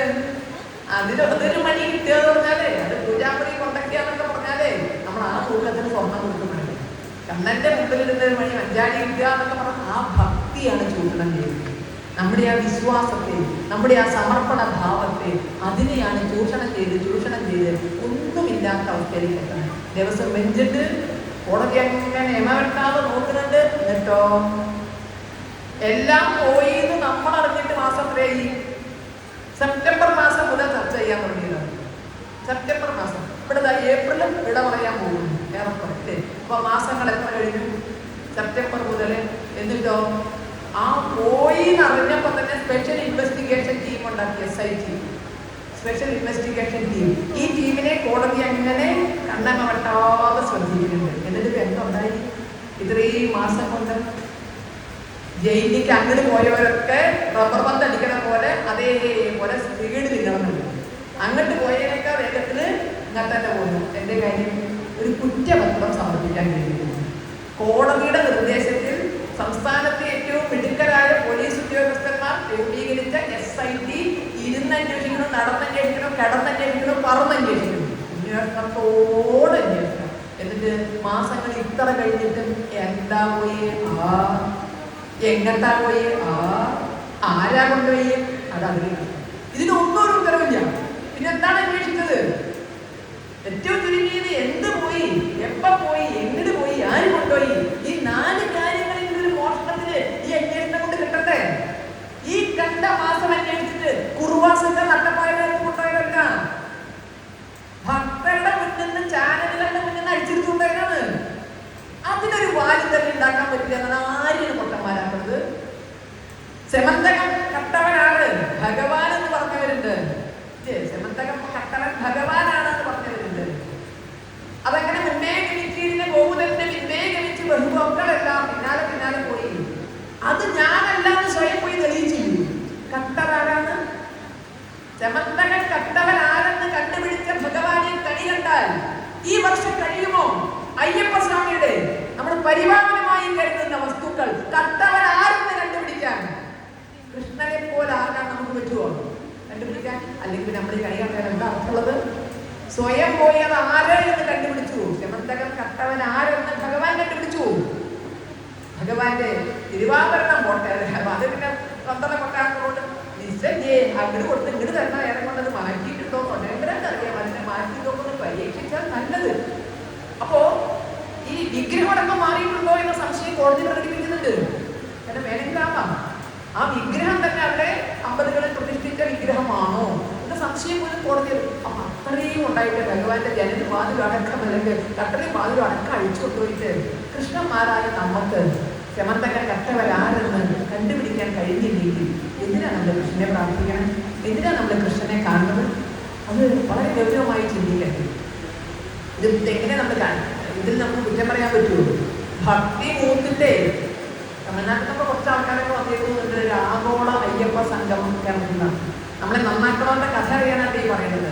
ആഗോള അയ്യപ്പ സംഗമം 6 മണിക്കൂറിന്റെ പരിപാടിയിലായിരുന്നു. ആകെ 6 മണിക്കൂർ, 6 മണിക്കൂർ അല്ലെങ്കിൽ 7 മണിക്കൂർ, 7 മണിക്കൂർ മാത്രം നടന്നൊരു പരിപാടി മാസം 8 കഴിഞ്ഞിട്ടും അതിന്റെ കയ്യൂല കണക്കൂല. വരവെത്രയാ ചെലവെത്രയാ ഒരു പിടിക്കില്ല. നിങ്ങൾക്ക് ഈ പരിപാടിയുടെ വരവ് ചെലവ് കണക്ക് വേണമെങ്കിൽ ഇത് കഴിഞ്ഞാൽ അവിടെ അവതരിപ്പിക്കാൻ പറ്റും. പ്രതീക്ഷിക്കുന്ന ചില വരവുകളെ കൂടെ ഒരു നിശ്ചിത സംഖ്യ ചില ചെലവുകൾ മാറ്റി വെച്ചാൽ ഇത് പരിപാടി ഞങ്ങളൊക്കെ പല പരിപാടി അവസാനിപ്പിക്കുമ്പോൾ ഏകദേശം അതിൻ്റെ വരവ് ചെലവ് കണക്കുകളോട് അവതരിപ്പിക്കാം. അതുപോലെ നിങ്ങൾക്ക് വേണമെങ്കിൽ ഈ പരിപാടിയുടെ വരവ് ചെലവ് കണക്കുകൾ ഇവിടെ അവതരിപ്പിക്കാം. ഇവിടുത്തെ സാമ്പത്തിക ശേഷി എനിക്കറിയില്ലാട്ടോ. ഞങ്ങളെല്ലായിടത്തും അവതരിപ്പിക്കാത്ത ദാരിദ്ര്യ കണക്ക് മറ്റുള്ളവരെ ലഭിച്ചിട്ട് ചിലപ്പോൾ മുഴുവൻ കാര്യങ്ങൾ അറിയിച്ചിട്ടുണ്ടാവില്ല. അത്രയുള്ളൂ. കാരണം ആരുടെ താരി പണയം വെക്കണം എന്നൊരു സംശയം ഉണ്ടാവുള്ളൂ. ഇത് കഴിഞ്ഞാൽ ഓരോരുത്തരെയും പിരിച്ചുവിടാൻ എവിടെ പോയി എടുക്കണം. അപ്പൊ അതുകൊണ്ട് ആ ദാരിദ്ര്യം മറ്റുള്ളവരെ വന്ന മനസ്സമാധാനത്തോളം കോട്ടയത്തിന് കണക്ക് അവതരിപ്പിക്കില്ല ഉണ്ടാവുള്ളൂ. ഏതായാലും നമ്മുടെ കണക്കുണ്ട് കൃത്യമായി ഇത്ര വരവ് ഇത്ര ചെലവല്ലേ. ഇതുപോലെ സർക്കാർ സംവിധാനങ്ങൾ മുഴുവൻ അവിടെ വന്ന് നേട്ടമിട്ട് നടത്തിയ ഒരു പരിപാടിയിലെ മാസം ഇത്ര കഴിഞ്ഞിട്ട് കോടതി പലവട്ടം ചോദിച്ചിട്ടുണ്ട്. കണക്കില്ല. വരവെത്ര ചെലവെത്ര കണക്കില്ല അല്ലേ? അപ്പോഴാ കേൾക്കുന്നത് ആ ജില്ലയിലേ പോവാത്ത ഭജന സംഘടന 8 ലക്ഷം രൂപ കൊടുത്തത്. പത്തനംതിട്ട ജില്ലയിലേക്കേ കയറിയിട്ടില്ല. അവർക്ക് അവരേതായാലും അതിനെ പറ്റി ഒന്നും ഇതുവരെ പറഞ്ഞു കേട്ടിട്ടില്ല. 8 ലക്ഷം രൂപ അവരുടെ പേരിൽ അവിടെ എഴുതിയിട്ടില്ല ഭജന സംഘത്തിനെന്ന് പറഞ്ഞിട്ട്. ഇതാണ് കണക്ക്, ഇതാണ് കണക്ക്. അവരാണ് ക്ഷേത്രം നോക്കുന്നത്. കൃഷ്ണ വരുന്ന ഒരു വർഷം അല്ലേ? കേരളത്തിൽ ജനിച്ച് തമിഴ്നാട്ടിൽ ജീവിക്കുന്നവരാണ് നമ്മൾ. ജന്മഭൂമി കേരളവും കർമ്മഭൂമി ഇവിടെയാണ്. ഈ 2 സംസ്ഥാനത്തും നമ്മുടെ ശ്രദ്ധ വേണ്ടേ? ഈ 2 സംസ്ഥാനത്തും ഭഗവാനെ ടിപ്പുവിന്റെ പടയോട്ടം കൊണ്ട് മലബാറിൽ ഇത്തിരി നാശനഷ്ടം സംഭവിച്ചു എന്ന് ഒഴിച്ചാൽ ഇന്ത്യയുടെ ഇതര ഭാഗങ്ങളെ പോലെ ക്ഷേത്രങ്ങൾ തകരാത്ത ജില്ലകൾ സംസ്ഥാനങ്ങളാണ് കേരളവും തമിഴ്നാട്. അതുകൊണ്ടാണ് തമിഴ്നാട്ടിലൊക്കെ കാലത്തെ അതിജീവിച്ച വലിയ വലിയ ക്ഷേത്രങ്ങൾ ഇപ്പോഴും നിൽക്കുന്നത്. അത്രയും വലിയ പടയോട്ടങ്ങളുടെ നാശവും ഇവിടെ സംഭവിച്ചിരിക്കുന്നതൊന്നും ഉണ്ടാവില്ല. ഇപ്പൊ നമ്മൾ ഉത്തരേന്ത്യയിൽ നോക്കൂ, ഡൽഹിയിൽ പോയി നോക്കൂ. ഗുപ്ത ഭരണകാലത്താണ് ഹൈന്ദവ സമൂഹം സനാതന ധർമ്മത്തെ ഇങ്ങനെ സംരക്ഷിച്ചൊരു കാലമില്ല. ഇന്ത്യയുടെ സുവർണ്ണ കാലഘട്ടം കൊണ്ട് പഠിച്ചിട്ടില്ല. പക്ഷെ ആ സുവർണ്ണ കാലഘട്ടവും ഗുപ്ത കാലഘട്ടവും അതിജീവിച്ചിട്ട് നമ്മൾ ഡൽഹിയിൽ ചെന്ന് നോക്കിയാൽ പഴക്കമുള്ള ഒരു ക്ഷേത്രം നമ്മളവിടെ കാണുന്നു. തമിഴ്നാട്ടിലൊക്കെ ഉള്ളതുപോലെ പഴക്കമുള്ള ശില്പഭംഗിയുള്ള ഒരു ക്ഷേത്രവും നമുക്ക് ഡൽഹിയിലും പരിസര പ്രദേശത്ത് പോയാൽ കാണുക. ഏതാനും 100 വർഷങ്ങളെ കൊണ്ട് ഉണ്ടാക്കിയതല്ല. കാരണം അതെല്ലാം ആരോ തകർത്ത് കളഞ്ഞു എന്നുള്ളതാണ്. അപ്പൊ അതൊന്നും സംഭവിക്കാതെ നിന്ന കേരളവും തമിഴ്നാടും ഉത്തര ടിപ്പുമാണ്, ഉത്തര ഔറംഗസീബുമാണ് ഭരണത്തിൽ ഇരുന്നു കൊണ്ട് നടത്തുന്ന പടയോട്ടത്തെ. അന്ന് നമുക്ക് യഥാർത്ഥത്തിൽ നടന്ന പടയോട്ടങ്ങൾ വലിയ നാശനഷ്ടം ഉണ്ടാക്കിയില്ല. പക്ഷെ ഇത് ഭരണകർത്താക്കളായി നമ്മുടെ രക്ഷകരെന്ന് അഭിനയിച്ചുകൊണ്ട് നടത്തുന്ന ഈ പടയോട്ടത്തിൽ നിന്ന് വരുന്ന വർഷം കേരളത്തിലെയും തമിഴ്നാട്ടിലെയും ക്ഷേത്രങ്ങളെ രക്ഷപ്പെടുത്തി തരണേ കൃഷ്ണ എന്ന് ആത്മാർത്ഥമായി പ്രാർത്ഥിക്കുകയും അതിനുവേണ്ടി പ്രവർത്തിക്കുകയൊക്കെ ചെയ്യേണ്ട തീരുമാനമെടുക്കേണ്ടുന്ന സമയമാണ് ഈ ന്യൂ ഇയർ തുടങ്ങുന്ന പുതുവർഷം തുടങ്ങുന്ന ഈ സമയം എന്ന് തോന്നുന്നു. അല്ലെങ്കിൽ നമ്മൾ എന്തിനു കൊള്ളാം? മഹാക്ഷേത്രങ്ങളെ ഓരോന്നിനെയും ലക്ഷ്യം വെച്ചുകൊണ്ട് ഗൂഢാലോചനകളേറെ നടക്കുന്നു. സൂചി കുത്തുവതിന് പോലും ഇടം പാണ്ഡവർക്ക് കൊടുക്കല എന്ന് പറഞ്ഞ തുടക്കടിച്ച് ചാടിയ ദുര്യോധനനാണ് സത്യം പറഞ്ഞാൽ യുദ്ധം ക്ഷണിച്ചു വരുത്തിയത്. അല്ലേ? ഭഗവാൻ എത്രയും താഴ്ന്നു, ദൂത് പറയാൻ വേണ്ടി എത്രയും താഴ്ന്നു. പക്ഷെ ആദ്യം മുഴുവൻ ഭൂമി ചോദിച്ചു, പാണ്ഡവർക്ക് വേണ്ടി കൊടുക്കില്ല എന്ന് പറഞ്ഞു. പാതി രാജ്യം ചോദിച്ചു, കൊടുക്കില്ല എന്ന് പറഞ്ഞു. 5 ഗ്രാമം ചോദിച്ചു, കൊടുക്കില്ല എന്ന് പറഞ്ഞു. 5 കൂടി 1 ഗ്രാമം ചോദിച്ചു, കൊടുക്കില്ല എന്ന് പറഞ്ഞു. ഒരു വീട് വരെ ചോദിച്ചു. പിന്നെ അപ്പോഴാണ് ദുര്യോധനൻ തുടക്കടിച്ച് ചാടിയത്. സൂചി കുത്തുവതിന് പോലും ഇടം പാണ്ഡവർക്ക് കൊടുക്കല. കേരള തമിഴ്നാട്ടിലത്രല്ലേ തോന്നുന്നല്ലേ? കേരള രാഷ്ട്രീയത്തിൽ നമ്മൾ ഇങ്ങനെ ചില ദുര്യോധനന്മാരുടെ ചാട്ടം കേൾക്കുന്നു. സൂചി കുത്തുവതിന് പോലും ഇടം ഞങ്ങൾ ചിലർക്ക് കൊടുക്കില്ല. തെരഞ്ഞെടുപ്പ് എന്തിനാണ്? എന്താണ് രാഷ്ട്രീയ പാർട്ടി എന്നതിന്റെ നിർവചനം? എല്ലാ കൂട്ടായ്മകളും രാഷ്ട്രീയ പാർട്ടിയല്ല. സത്സംഗമ രാഷ്ട്രീയ പാർട്ടിയാണ്? അല്ല. ഹിന്ദു ഐക്യ വേദി രാഷ്ട്രീയ പാർട്ടിയാണ്? അല്ല. എന്താ രാഷ്ട്രീയ പാർട്ടി സാധാരണ കൂട്ടായ്മയും തമ്മിൽ വ്യത്യാസം? തെരഞ്ഞെടുപ്പിൽ മത്സരിക്കാനും അധികാരം കൈയാളാനും തയ്യാറായവരെയാണ് രാഷ്ട്രീയ പാർട്ടി എന്ന് പറയുന്നത്. തെരഞ്ഞെടുപ്പിൽ മത്സരിക്കാൻ വേണം, അധികാരം കൈയാളാൻ തയ്യാറായവരായിരിക്കണം രാഷ്ട്രീയ പാർട്ടി. സത്സംഗം അതിന് തയ്യാറല്ല, ഹിന്ദു ഐക്യ വേദി അതിന് തയ്യാറല്ല. നമ്മളൊന്നും രാഷ്ട്രീയ പാർട്ടികളെന്ന് അറിയപ്പെടുന്നില്ല. ഇപ്പൊ രജിസ്ട്രേഷന്റെ നിയമപ്രകാരം തെരഞ്ഞെടുപ്പിൽ മത്സരിക്കാനും ജയിക്കാനും അധികാരം കൈയാളാനും മനസ്സുള്ളവരാണ് രാഷ്ട്രീയ പാർട്ടികൾ.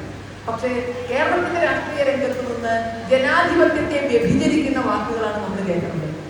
അവിടെ എല്ലാവരും മത്സരിച്ചത് ജയിക്കാനല്ല, ചിലരെ തോൽപ്പിക്കാനാണ്. ഞങ്ങൾക്ക് ജയിക്കണമെന്നല്ല, ചിലരെ ജയിക്കാൻ സമ്മതിക്കില്ല, ചിലരെ തോൽപ്പിക്കും. സൂചി കുത്തുവതിന് പോലും ഇടാം ഞങ്ങൾ ചിലർക്ക് കൊടുക്കില്ല. അതിലെ ജനാധിപത്യം എന്ന് പറയാൻ പറ്റും.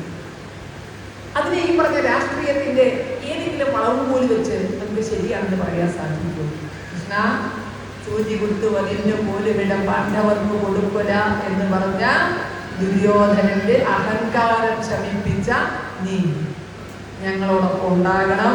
സൂചി കുത്തുവതിന് പോലും ഇടം രാഷ്ട്രീയ അധികാരത്തിൽ ചിലർക്ക് കൊടുക്കില്ല എന്ന് പറഞ്ഞ് തുടക്കടിച്ച് ചാടുന്നവരെ ഒക്കെ കാണണ്ട പോലെ കാണാൻ ഞങ്ങളോടൊപ്പം ഞങ്ങളുടെ പേര് ഉണ്ടാകണേ എന്നൊന്ന് പ്രാർത്ഥിക്കണ്ടേ നമുക്ക്? ഇപ്പം എനിക്ക് എപ്പോഴാതൊക്കെ പ്രാർത്ഥിക്കാം. കാരണം ഇതൊന്നും ജനാധിപത്യത്തിന്റെ ഭാവമല്ല. നമ്മൾ ജയിക്കണം, അത് ആര് വേണേ നോക്കണം. നമ്മൾ ജയിക്കുന്നതിന്റെ കൂട്ടത്തിൽ ആര് വേണേ, ഏത് ചെകുത്താനെ കുറിച്ചിട്ടാണെങ്കിലും വേണ്ടില്ല, ഹൈന്ദവ സമൂഹവുമായി ബന്ധപ്പെട്ട ആരും എവിടെയും വരാൻ പാടില്ല. ഐക്യൊക്കെ അതിജീവിച്ചിട്ടില്ല. നമ്മളിവിടെ എത്തിയത് തൊട്ടുകൂടായ്മ പാപമാണെന്നല്ലേ നമ്മളെ പഠിപ്പിച്ചിരിക്കുന്നത്. അപ്പൊ ഈ തൊട്ടുകൂടായ്മ, രാഷ്ട്രീയ രംഗത്ത് പുലർത്തുന്ന തൊട്ടുകൂടായ്മ, തീണ്ടിക്കൂടായ്മ, അത് ജനാധിപത്യത്തെ വ്യഭിചരിക്കലാണെന്ന്. സൂചി കുത്തുവതിന് പോലും ഇടം പാണ്ഡവർക്ക് കൊടുക്കല എന്ന് പറഞ്ഞതിനെ അഹങ്കാരം ശമിപ്പിച്ച കൃഷ്ണൻ തന്നെ നമുക്ക് അത്തരം കാര്യങ്ങൾ പകർന്നു തരും എന്നതിന് യാതൊരു സംശയവും. കാരണം ഈ പോക്ക് എല്ലാ രംഗങ്ങളിലുമുള്ള ഈ ഒരു അസ്പൃശ്യത, ഒരു അയിത്തം, ഇതാകാമോ? ക്ഷേത്രങ്ങളിൽ എന്താകാം? ആരാ തീരുമാനിക്കേണ്ടത്? അത് പാർട്ടിക്കാർ തീരുമാനിക്കും. ക്ഷേത്രത്തിൽ കാവിക്കൊടി പാടുവോ? ഇല്ല. ക്ഷേത്രത്തിൽ കാവിക്കൊടി പാടില്ല. പാടുവോ? ഇല്ല. കേരളത്തിലെ മലബാറിലെ തലശ്ശേരിയിൽ പ്രസിദ്ധമായ ശ്രീരാമസ്വാമി ക്ഷേത്രം, വളരെ വലിയ ശ്രീരാമസ്വാമി ക്ഷേത്രം. ആ ശ്രീരാമസ്വാമി ക്ഷേത്രത്തില് ഭക്തരെ കൊട്ടുകൂടുന്ന അതിന്റെ ഹോളാണ്, ആലമ്പലത്തിനകത്തൊരു ഹോള്. ധാരാളം ദേവീദേവന്മാരുടെ ഫോട്ടോ ഓരോരുത്തരായിട്ട് സ്പോൺസർ ചെയ്തിട്ടായിട്ട് ചുമந்து വെച്ചിട്ടുണ്ട്. ധാരാളം ദേവീദേവന്മാർ. അധികം ആയിട്ടില്ല, ഒരു 3-4 മാസം മുമ്പ് തന്നെ പറയാം. മലബാർ ദേവസ്വം ബോർഡ് പ്രസിഡന്റ് അനുയായി വൃന്ദങ്ങളുമായി അമ്പലത്തിലേക്ക് എഴുന്നള്ളുന്നു. അങ്ങനെ ചുമലിലേക്കാണ് നോക്കിയപ്പോൾ ഒരൊറ്റ ഫോട്ടോ മുമ്പന്റെ കണ്ണിലുണക്കി. ഇതാരാ അവിടെ വെച്ചതെന്ന് വെച്ചു. അപ്പൊ അവിടെ ദേവിയുടെ ഫോട്ടോ ഉണ്ട്, ദേവന്റെ പോലെ എല്ലാം ഉണ്ടാവുന്നു. എല്ലാ കണ്ടാകണ്ട അടക്കം നേരത്തെ അല്ലേ കേട്ട് കഴിഞ്ഞില്ല, എല്ലാ ദേവീദേവന്മാരുടെ ഫോട്ടോ ഉണ്ട്. ഈ ഫോട്ടോ അവിടെ ആരാ വെച്ചതെന്ന് വെച്ചു. എല്ലാവരും അങ്ങോട്ട് നോക്കി. ഏതാ ഫോട്ടോ എന്നറിയാമോ? അയോധ്യയിലെ രാമലല്ലയുടെ ഫോട്ടോ. ശ്രീരാമസ്വാമി ക്ഷേത്രത്തിൽ, പ്രസിദ്ധമായ ശ്രീരാമസ്വാമി ക്ഷേത്രത്തിൽ ബാക്കി എല്ലാ ദേവീദേവന്മാരുടെയും കൂടെ ഏതോ ഒരു ഭക്തൻ സ്പോൺസർ ചെയ്ത രാമലല്ലയുടെ ഫോട്ടോ ഇരിക്കുന്നു. എടുപ്പിച്ചു ദേവസ്വം പ്രസിഡന്റ്. ഇതിവിടെ വെക്കാൻ ആരാണ് പറഞ്ഞതെന്ന് വെച്ചു. അത് എടുപ്പിച്ചു.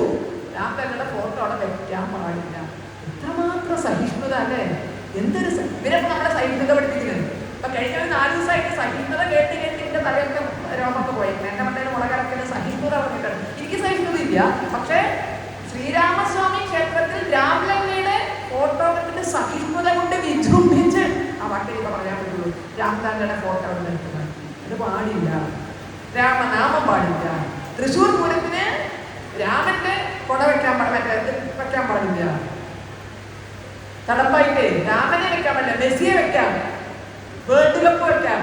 രാമനെ പാടില്ല. അത്രയും രാമനെ തടഞ്ഞു വെച്ചിട്ടാണ് ഒന്നും പൂരത്തിന് പ്രശ്നം ഉണ്ടായത്. ആനപ്പുറത്തേക്ക് പോണ രാമന്റെ കിടമ്പ് തടഞ്ഞു വെച്ചു. രാമൻ കിടമ്പാണ്. ഇവരാണ് പറയുന്നത് അമ്പലത്തിൽ എന്ത് വേണം? അമ്പലത്തിൽ ഒപ്പന വേണം, അല്ലേ? അമ്പലത്തിൽ കരോട് വേണം, അമ്പലത്തിൽ എല്ലാം വേണം. നിങ്ങളാരാ ചോദിക്കാൻ? സംഖ്യകളാണ് അമ്പലം നടത്തുന്നത്. പക്ഷേ കാവിക്കൊടി കണ്ടാൽ നിങ്ങൾ പിഴുതെറിയും. അല്ലാതെ പിന്നെ ഏതാ വ്യക്തിയാ കാവിക്കൊടി എല്ലാം അറിയില്ല.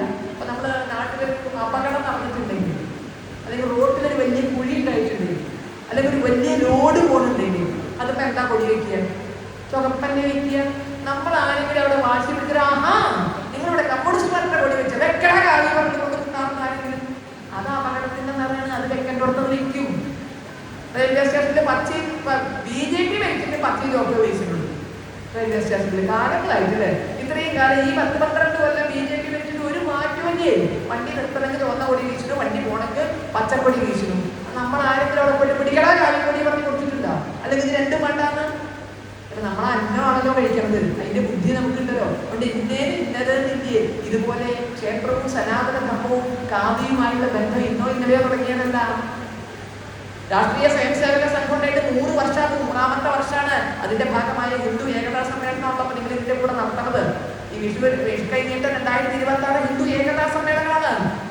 നാടിന്റെ നാനാഭാഗങ്ങളിൽ ഏകതാ സമ്മേളനം നമ്മൾ നടത്തുന്നുണ്ട്. അത് 100 വർഷമേ ആയുള്ളൂ. ഹിന്ദുവും കാവിയും തമ്മിലുള്ള ബന്ധത്തിന് 100 വർഷമേ ആയുള്ളൂ.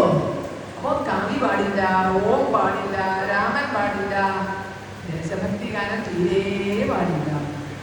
അമ്പലത്തിൽ ഭജനക്കകത്ത് എന്തുമാകാം എന്ന് എന്നെ അടക്കം നിങ്ങളെ എല്ലാവരെയും ഉപദേശിക്കുന്നവർ ഓടണ വണ്ടിയിൽ ഇരുന്നിട്ട് പരമപവിത്രമതാമി മണ്ണിൽ എന്ന് ചെല്ലിയത് സ്കൂളിന്റെ NOC റദ്ദാക്കുന്നു. സ്കൂളിൽ നല്ല ചെല്ലിയത് സ്കൂളിൽ ചെല്ലണോണ്ട് കുഴപ്പമില്ല. അവര് പിന്നെ സ്കൂളിൽ ചെല്ലിയ അവര് വന്ദേ ഭാരത് ട്രെയിനിന്റെ ഉദ്ഘാടനം, അതിന്റെ കന്യയാത്ര, റെയിൽവേയുടെ ക്ഷണം സ്വീകരിച്ചുകൊണ്ട് എറണാകുളത്തിലെ വിദ്യാലയത്തിലെ കുറച്ച് കുട്ടികൾ ആ ട്രെയിനിലെ കന്യയാത്രക്കാരായിട്ട് കയറി. വണ്ടി ഓടിക്കൊണ്ടിരിക്കുന്ന വണ്ടിയിൽ വെച്ചിട്ട് ഈ കുട്ടികളെ എല്ലാവർക്കും അറിയണം പാട്ട് എന്നുള്ളതൊക്കെ പരമപവിത്രമതാമി മണ്ണിലെന്ന് ചെല്ലി. കേരളത്തിന്റെ വിദ്യാഭ്യാസ മന്ത്രി പറഞ്ഞ എന്താ അറിയോ? ആ സ്കൂളിന്റെ NOC ഞങ്ങൾ തെറിപ്പിക്കുന്നത് കേരളം അതൊന്നും ഇവിടെ നടക്കില്ല. ഓടണ വണ്ടിയിൽ ഇരുന്നിട്ട് പരമപവിത്രമതാമി മണ്ണിലെന്ന് ചൊല്ലാൻ പാടില്ല.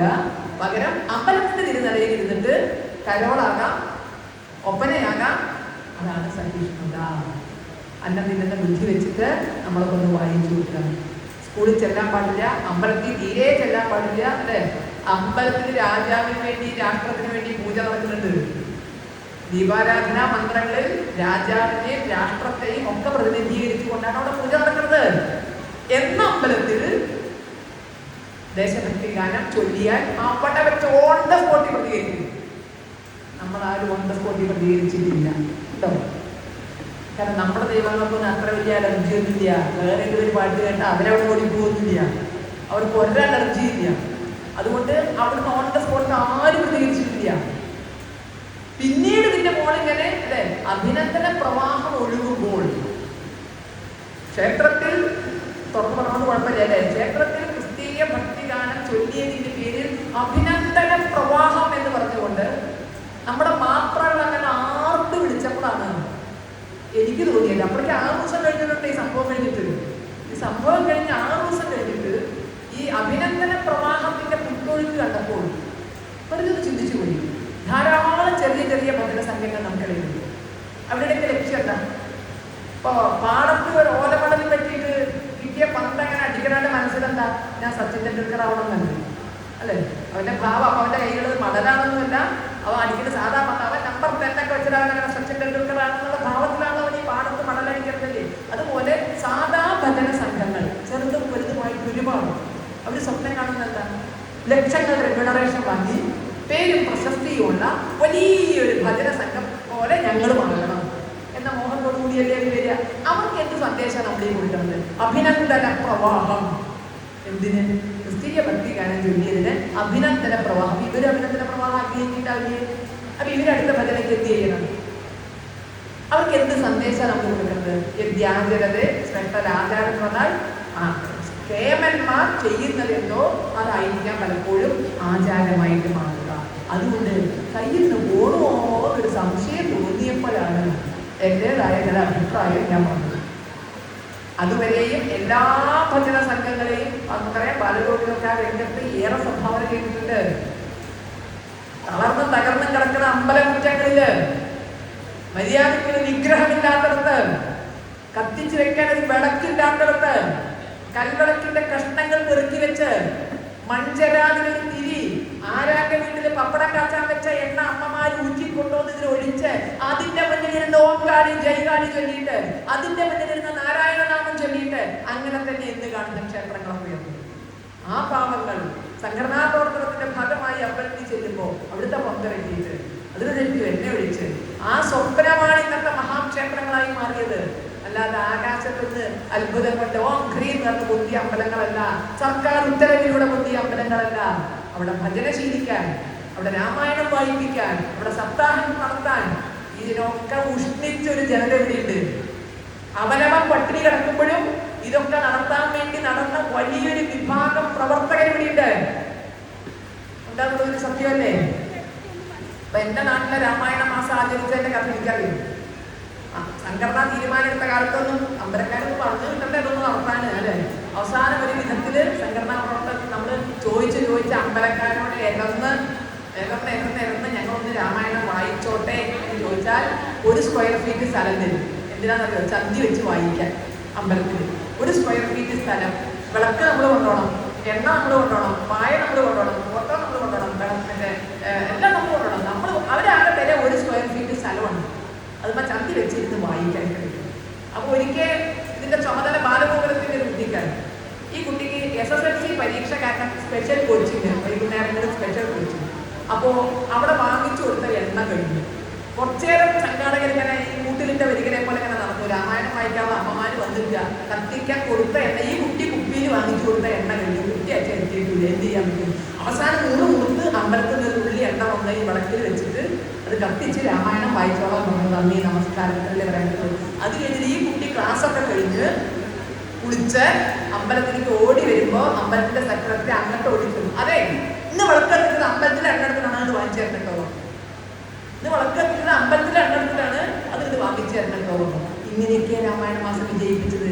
എന്ന അമ്പലത്തിൽ ഇപ്പോ മിഥുനമാസമായ ബോർഡ് വെക്കും, ഗംഭീര രാമായണ മാസാചരണം. അന്ന് എണ്ണ വാങ്ങിച്ചോടുത്ത കുട്ടിയൊന്നും വേണ്ട. ഇപ്പോ അന്ന് വിളക്കം കൊണ്ട് പോയവരൊന്നും വേണ്ട. ഇന്ന് അമ്പലമാണ് നടക്കുന്നത്.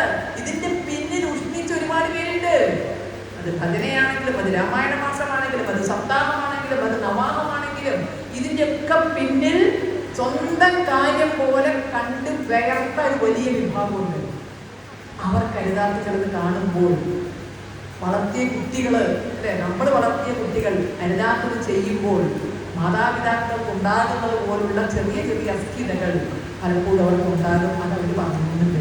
ഏതായാലും ഇപ്പൊ സംരക്ഷിക്കാൻ എല്ലാവരും മഹാമഹികയാ മുന്നോട്ട് വന്നിട്ടുണ്ട്. കേരളം സഹിഷ്ണുതയുടെ നാടാണ്. അതുകൊണ്ട് നമുക്ക് ധൈര്യമായി എല്ലാ അമ്പലങ്ങളിലും പരമപ്രമദാമി മണ്ണിൽ ചെല്ലാം. നമുക്ക് കാവിക്കൊടി വയ്ക്കാം. കാരണം ഒന്നും എതിർക്കില്ലല്ലോ. കേരളം സഹിഷ്ണുത നമുക്കൊക്കെ എതിർക്കുള്ളൂ, നമ്മളൊക്കെ സഹിഷ്ണുത കേൾക്കുന്നുള്ളൂ. അപ്പോൾ ഇതാണ് നമ്മുടെ നാട്ടിൽ നിന്ന് നടന്നുകൊണ്ട്. തമിഴ്നാട്ടിലെ വ്യത്യാസമൊന്നും അല്ലാതെ എനിക്കറിയാല്ലേ. സാഹിത്യത്തിന്റെ ഭാഷയായ ഇംഗ്ലീഷ് മുഴത്തിന് 3 എഴുതി വെക്കാനും മിനിറ്റിന് 30 വട്ടം പറയാനും മടിയില്ലാത്തവർക്ക് നമ്മുടെ നാടിന്റെ ഭാഷ എന്ന് പറഞ്ഞാൽ ചോദിച്ചു വന്നില്ലേ? ഈ നാട്ടിലെ ഏറ്റവും കൂടുതൽ ആളുകൾ പറയുന്ന ഭാഷ എന്ന് പറഞ്ഞാൽ ചോദിച്ചു വന്നു. ഹിന്ദി, ഹിന്ദു, ഹിന്ദുസ്ഥാൻ എന്നൊക്കെ കേൾക്കുമ്പോഴേക്കും ആകെ ചോദിച്ചു വരും. സാഹിബിനെ ഇവിടുന്ന് ഓടിച്ചു വിട്ടതാണ്. പക്ഷെ സാഹിബിന്റെ ഭാഷയ്ക്ക് യാതൊരു പതിത്വമില്ല. അത് വെക്കനോണ്ട് കുഴപ്പമില്ല, എഴുതണോണ്ട് കുഴപ്പമില്ല, ആരും കരിയോയിലടിക്കില്ല, ആർക്കും ഒരു കുഴപ്പമില്ല. ഇതിൻ്റെയൊക്കെ പിന്നിൽ ചില അജണ്ടകളുണ്ട് എന്ന് കൃത്യമായി മനസ്സിലാക്കി മുന്നോട്ട് പോയാൽ നമ്മുടെ ഭാരത് മാതാ കി ജയ് എന്നർത്ഥം. ഇത് എന്നും ഭാരതത്തിന്റെ ഭാഗമാണ്. കട്ടിംഗ് സൗത്തുകാർ ഉഷാറാണ്. ദക്ഷിണേന്ത്യയെ മുറിച്ചു മാറ്റുക എന്ന ലക്ഷ്യത്തോടുകൂടി കട്ടിംഗ് സൗത്തുകാർ വളരെ സജീവമാണ്, സക്രിയമാണ്. പരമപവിത്രമതാമി മണ്ണിന്റെ ഭാഗമായി തന്നെ കേരളവും തമിഴ്നാടും നിൽക്കണം. നേരത്തോടെ പറഞ്ഞില്ലേ, ജനനി ജന്മഭൂമിസ്ഥ സ്വർഗാതവിഗരീയസി, പെറ്റമ്മയും പിറന്ന നാടും സ്വർഗത്തെക്കാൾ മനോഹരമാണ് എങ്കിൽ പെറ്റമ്മയ്ക്ക് ഇനി ഒരു വിഭജനം ഉണ്ടാകരുത്. ഒരു കാലത്ത് നമ്മുടെ കരകരണങ്ങൾ മുറിച്ചു മാറ്റിയിട്ടുണ്ട്. ഭാരതത്തിന്റെ കരകരണങ്ങൾ മുറിച്ചു മാറ്റിയിട്ടുണ്ട്.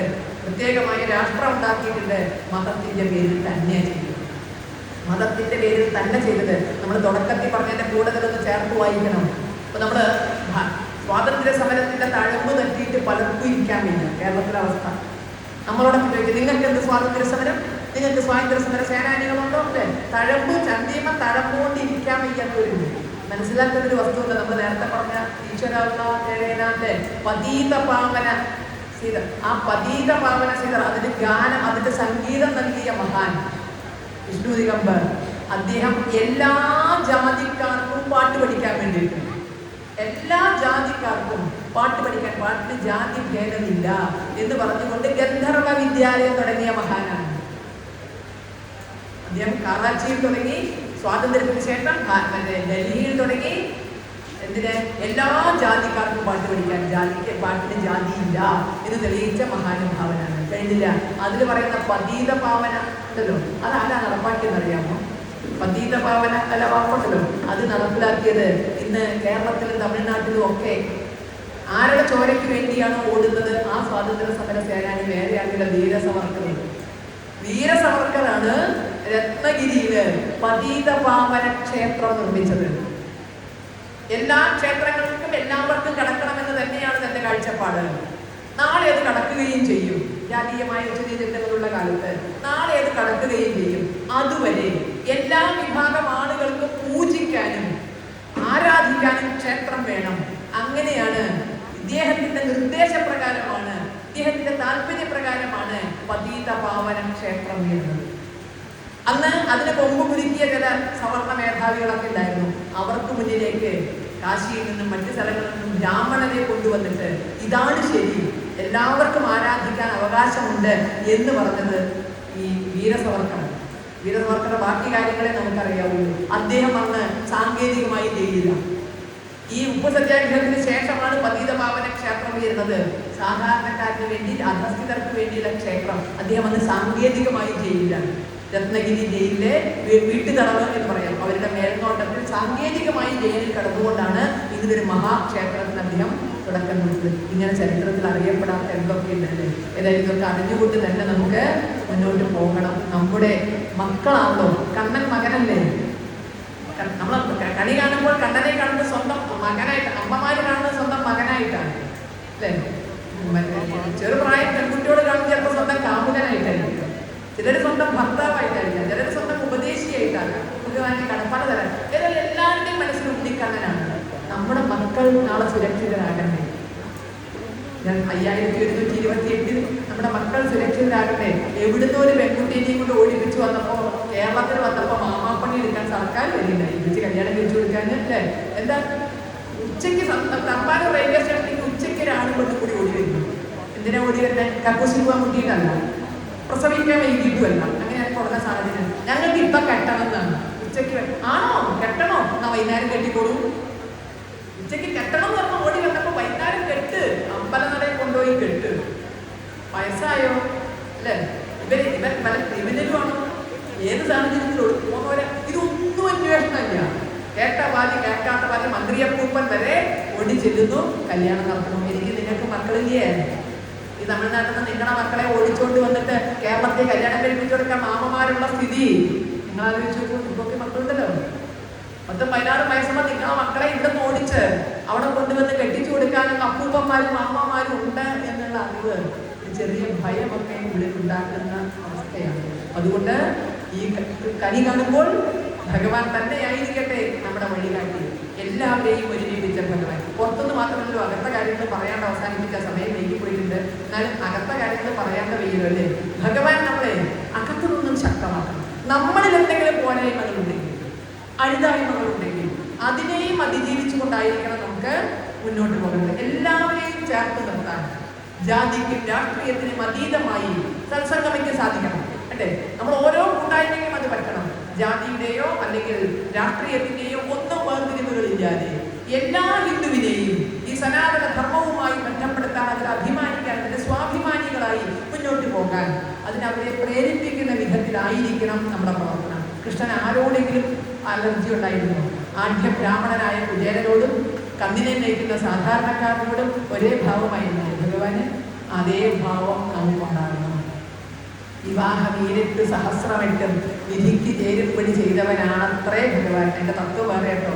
16,008 കല്യാണം കഴിച്ചിട്ടുണ്ട് എന്നൊക്കെ ഭാഗവതം പറയണം. അതിന്റെ തത്വം പറയാൻ ഇപ്പൊ സമയമില്ലേ? ഞാൻ നിങ്ങളോട് ചിലപ്പോ 7-8 കൊല്ലം മുമ്പ് ഇവിടെ വന്നത്. അന്ന് പറഞ്ഞ കാര്യം വീണ്ടും പറയേണ്ടി വരികയാണ്. പറഞ്ഞോന്ന് എനിക്ക് ഓർമ്മയില്ല കേട്ടോ. അന്ന് പറഞ്ഞ കാര്യം വീണ്ടും പറയേണ്ടി വരികയാണ്. എന്തുകൊണ്ട്? ബി.പി.ഡി ഷുഗറിന്റെ ഒക്കെ മരുന്ന് നിങ്ങളാണെങ്കിലും നിർത്താറുണ്ടോ? ഒരിക്കൽ തുടങ്ങിയാൽ എന്തുകൊണ്ടാ നിർത്താത്തത്? ഈ സാധനം മാറിയല്ലേ നിർത്താൻ പറ്റുള്ളൂ. ബി.പി ഷുഗർ മാറി കിട്ടിയാലേ ഗുളിക നിർത്താൻ പറ്റുള്ളൂ. ഗുളിക മാറ്റാനേ പറ്റൂ. ഗുളിക നിർത്താൻ ആരെ കൊണ്ട് തുടങ്ങാൻ മാത്രമേ നിർത്തൽ പറ്റില്ല എന്ന് ഉറപ്പാണ്. അതുപോലെ 7-8 കൊല്ലം മുമ്പ് പറഞ്ഞു എങ്കിലും, കാരണം ഞാനൊരു 7 കൊല്ലമായി പറയുന്നുണ്ട്, നിങ്ങളോട് പറഞ്ഞിട്ടുണ്ടാവും എന്നുള്ള എൻ്റെ പറഞ്ഞതൊന്നും ധാരണയില്ല. വിവാഹമീരട്ടു സഹസ്രമെട്ടും വിധിക്ക് ചേരുമ്പടി ചെയ്തവനാണ് ഭഗവാൻ എന്ന് ഭാഗവതം പറയുമ്പോൾ, കൃഷ്ണ ഗുരുവായൂരപ്പ ഒരു കെട്ടെങ്കിലും നടത്താൻ ബുദ്ധിമുട്ടുണ്ടാവില്ലേ? ഒന്നെങ്കിലും കെട്ടണം സമയത്ത്. അവരൊന്നല്ല പറയണത്. 18,000 അല്ല 16,000 കെട്ടിയില്ലെങ്കിലും വിവാഹപ്രായമായാൽ മക്കളെ വിവാഹം കഴിപ്പിച്ചയക്കാൻ രക്ഷിതാക്കൾ തയ്യാറാകണം. കെട്ടാൻ കുട്ടിയോട് തയ്യാറാകണം. അത് ആധ്യാത്മികമായ ബാധ്യതയാണ്. നമുക്ക് ഈ ഭൂമിയിൽ നിന്ന് പോകണമെങ്കിൽ നമുക്ക് മുന്നേ അല്ലെ കടന്നുപോയ തലമുറകൾക്ക് നമ്മളൊരു ഉരുള പിണ്ടത്തോട് ഉരുട്ടി വെക്കുന്നുണ്ടാകാം. നമുക്ക് ശേഷം അത് ഉരുട്ടി വെക്കാൻ തലമുറകൾ വേണ്ടേ? അത് ആധ്യാത്മികമായ ബാധ്യതയല്ലേ? പണ്ട് കാശിക്ക് പോണെങ്കിൽ മക്കൾക്ക് മക്കളായാലും കാശിക്ക് പോകാൻ പാടും. ഇന്നത്തെ പോലെ ടൂർ ഓപ്പറേറ്റർമാർ കൊണ്ടുവരുന്നൊന്നുമില്ല. മക്കളെ കല്യാണം കഴിഞ്ഞ് മക്കൾക്ക് മക്കളായാലാണ് നമ്മൾ കാശിക്ക് പോവുക. കാരണം ഇനി നമ്മൾ പോയാലും കുഴപ്പമില്ല, ഒരു തലമുറ പുതുതു വന്നു, പുതിയൊരു തലമുറ ഈ ദൗത്യം ഏറ്റെടുക്കാൻ വന്നു. ആ ഉത്തരവാദിത്വം ഏൽക്കണം. ഒരു വിവാഹമെങ്കിലുമൊക്കെ സമയത്ത് നടത്തണം. അതിന് എന്താ ബുദ്ധിമുട്ട്? ഇവിടുത്തെ കഥ എനിക്കറിയില്ല കേട്ടോ. കേരളത്തിലെ കഥ, ലക്ഷം മനുഷ്യരുള്ളവർ ലക്ഷണമൊത്തവർ 1-2. അവിടുത്തെ ചെറുപ്പക്കാരുടെ പ്രധാന തൊഴിൽ പെണ്ണാണല്ലാണ്. പ്രധാന തൊഴിൽ പെണ്ണാണല്ലാണ്. ഒരു 25-26 വയസ്സിൽ പെണ്ണ് കണ്ടിട്ട് 45-46 പെണ്ണ് കെട്ടാത്തവരല്ല, പെണ്ണ് കിട്ടാത്തവരായിട്ട് 100 കണക്ക് ഒരുപാട് എടുത്താൽ 100-150. അടുത്ത തലമുറ എവിടെ ഉണ്ട്? നമ്മൾ എങ്ങനെയൊക്കെ നിലനിർത്തിക്കൊണ്ട് പോവുക ചിന്തിക്കണ്ടേ? ഇപ്പം തന്നെ ജനസംഖ്യയുടെ കാര്യത്തിൽ അനുദിനം പുറകോട്ട് പോകും.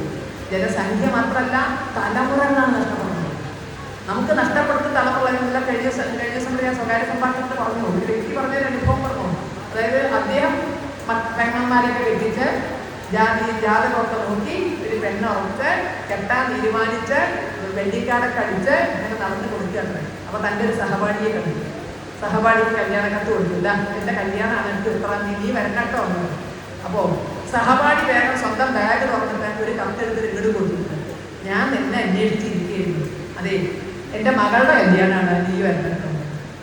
ഇങ്ങോരിവിടെ എല്ലാം കഴിഞ്ഞ് കെട്ടണമെന്ന് ചിന്തിക്കണേയുള്ളൂ. അപ്പുറത്ത് കൊടുത്തതാണ് മകളുടെ കല്യാണ കത്താണ്. തലമുറകളാണ് നഷ്ടപ്പെടുന്നത്. ചെറിയ കാര്യമല്ല. കൃഷ്ണന് മന്തി ഒളിമ്പിയതിനേക്കാൾ ഗൗരവമുള്ള വിഷയമാണ്. ശബരിമലയിലെ സ്വർണം പോയതിനേക്കാൾ ഗൗരവമുള്ള വിഷയമാണ്. കാരണം നാളെ ഇതൊക്കെ സംരക്ഷിച്ചു കൊണ്ടുപോകാൻ ആര്? അതുകൊണ്ട് സമയത്ത് വിവാഹം നടത്തണം. അതിനുള്ള ബുദ്ധിമുട്ട് ലക്ഷണമൊത്തവരെ കിട്ടാനില്ല. വേണ്ട, ലക്ഷണം കെട്ടവരെ കിട്ടിയാലും മതി. സമയത്ത് നടക്കട്ടെ അല്ലേ? അതിന് ഞാൻ എപ്പോഴും പറയാറുണ്ട്, എനിക്ക് ഈ വന്ന പോലത്തിൽ നിന്ന് പോകണമെന്ന് മോഹമൊക്കെ ഉണ്ട്. എനിക്ക് റെയിൽവേ സ്റ്റേഷനിൽ എത്തിയാൽ മാത്രമേ പോകാനുള്ളൂ. റെയിൽവേ സ്റ്റേഷൻ എയർപോർട്ട് എവിടെയാണെന്ന് പോലും എനിക്ക് ഒരു എത്തുമ്പോഴില്ല. അതുകൊണ്ട് ഞാനൊന്നും പറഞ്ഞിട്ടില്ല, ഒന്നും കേട്ടിട്ടില്ല കേട്ടോ.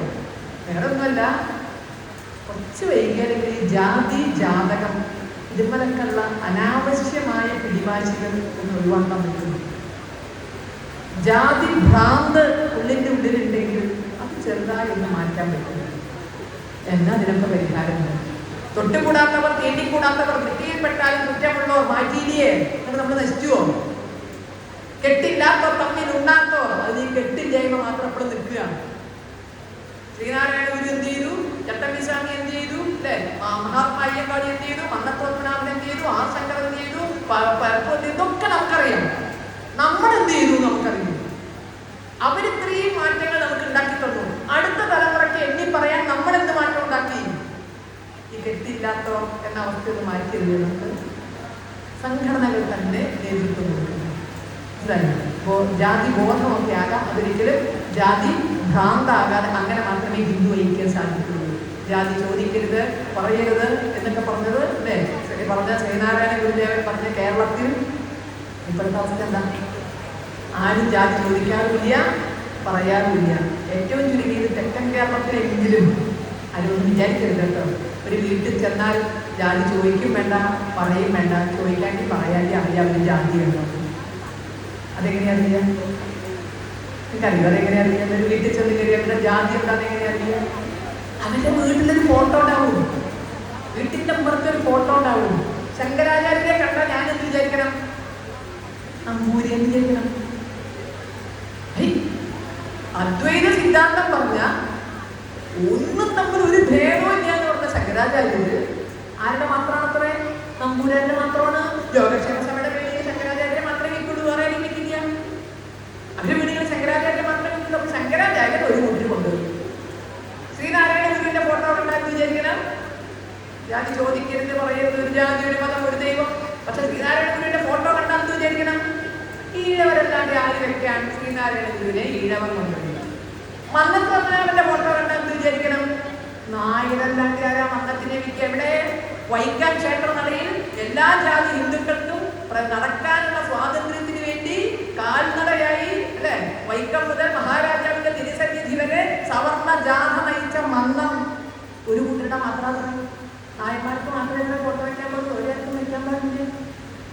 ഞങ്ങളെ വിഭാഗത്തിൽ ഈ മതമാറ്റക്കാരിൽ നിന്ന് രക്ഷപ്പെടുത്തി തരൂ എന്ന് ചോദിച്ചിട്ട് ഐക്യത്തിന്റെ സന്ദേശം പകർന്ന് തമ്മിൽ ഏറ്റുമുട്ടലിന്റെ ഒരു വഴിയിൽ NSSന്റെ അധ്യക്ഷനെ കൊണ്ടുവന്ന് മറ്റേ കല്ലേം മാലിയും അറുത്തു മാറ്റുന്ന അത് ഒരു പട്ടികജാതിക്കാരുടെ പ്രതീകമായിരുന്ന കല്ലേം മാലി മേലിൽ ഞങ്ങൾ ധരിക്കില്ല എന്ന് പറഞ്ഞ് ഒരു വിപ്ലവത്തിന്റെ വഴിയിലേക്ക് നീങ്ങുമ്പോൾ അയ്യങ്കാളി ചെയ്തത് ആ കല്ലേം മാലി പട്ടികജാതിക്കാരൻ കല്ലേം മാലിയും അറുത്തു മാറ്റുന്ന യോഗത്തിലേക്ക് NSSന്റെ അധ്യക്ഷനെ കൊണ്ടുപോയി പ്രസിഡന്റിനെ കൊണ്ട് അധ്യക്ഷനാക്കി കരുത് എല്ലാവരുടെയാണ്.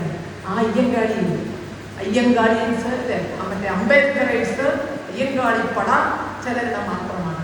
ഇതിൽ നിന്നൊക്കെ ഒന്ന് മാറി കൃഷ്ണന്റെ ഓടക്കുഴൽ നാദം കേട്ടാൽ എങ്ങനെയാണോ സർവ്വ ജീവജാലങ്ങളും ഒറ്റ മനസ്സായി ഒരേപോലെ ആ ഓടക്കുഴൽ നാദം കേട്ട് നിൽക്കുന്നത്, ഇതുപോലെ ഒരു ഓംകാരം കേട്ടാൽ, ഒരു ഭാരത് മാതാ കി ജയ് കേട്ടാൽ അല്ലെ നമ്മളെല്ലാം ഒന്നെന്ന ഭാവത്തോടെ ഒപ്പം നീങ്ങാൻ നമുക്ക് സാധിച്ചാൽ ഈ എല്ലാ ആസുരിക ശക്തികൾക്കും മേലെയും കണ്ണൻ ഓടക്കുഴൽ രീതി അവിടെ ഉണ്ടാകും. ഒന്നിനും പരിഭ്രമിക്കേണ്ടവരല്ല നമ്മള്. എന്തുകൊണ്ടോ ശൗരി കണ്ടു നീരണിഞ്ഞു, ധീരനായ ചെല്ലാമര കണ്ണനുണ്ടോ കരഞ്ഞിട്ടുള്ളൂ എന്നാണ് കവി പറഞ്ഞത്. ഭഗവാൻ കരഞ്ഞിട്ടില്ല. അവിടെ കരഞ്ഞത് എന്തുകൊണ്ടാകാം? സന്തോഷം കൊണ്ടാവാം. അന്തണനെ കണ്ടിട്ടുള്ള സന്തോഷം കൊണ്ടാകാം എന്ന്. അല്ലാതെ എത്ര വിഷമം അനുഭവിച്ചു കരഞ്ഞിട്ടില്ലല്ലോ. അത് നമുക്ക് കരയണ്ട. പ്രശ്നങ്ങൾ കുന്നോളം വരാം, കരയണ്ട.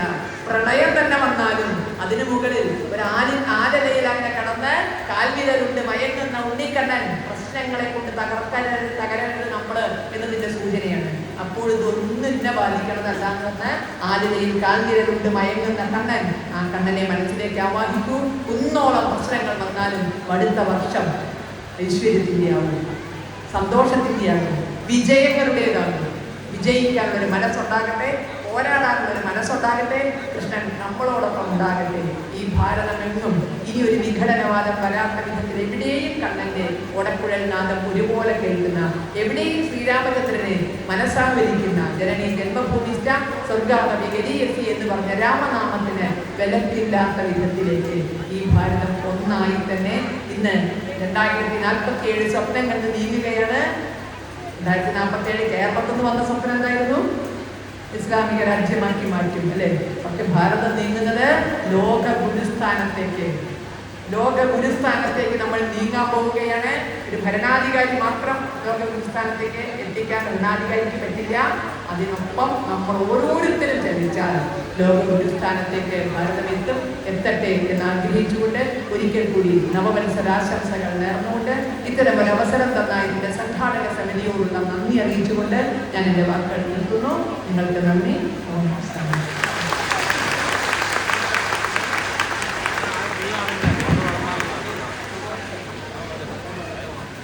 നമ്മുടെ സനാതന ധർമ്മം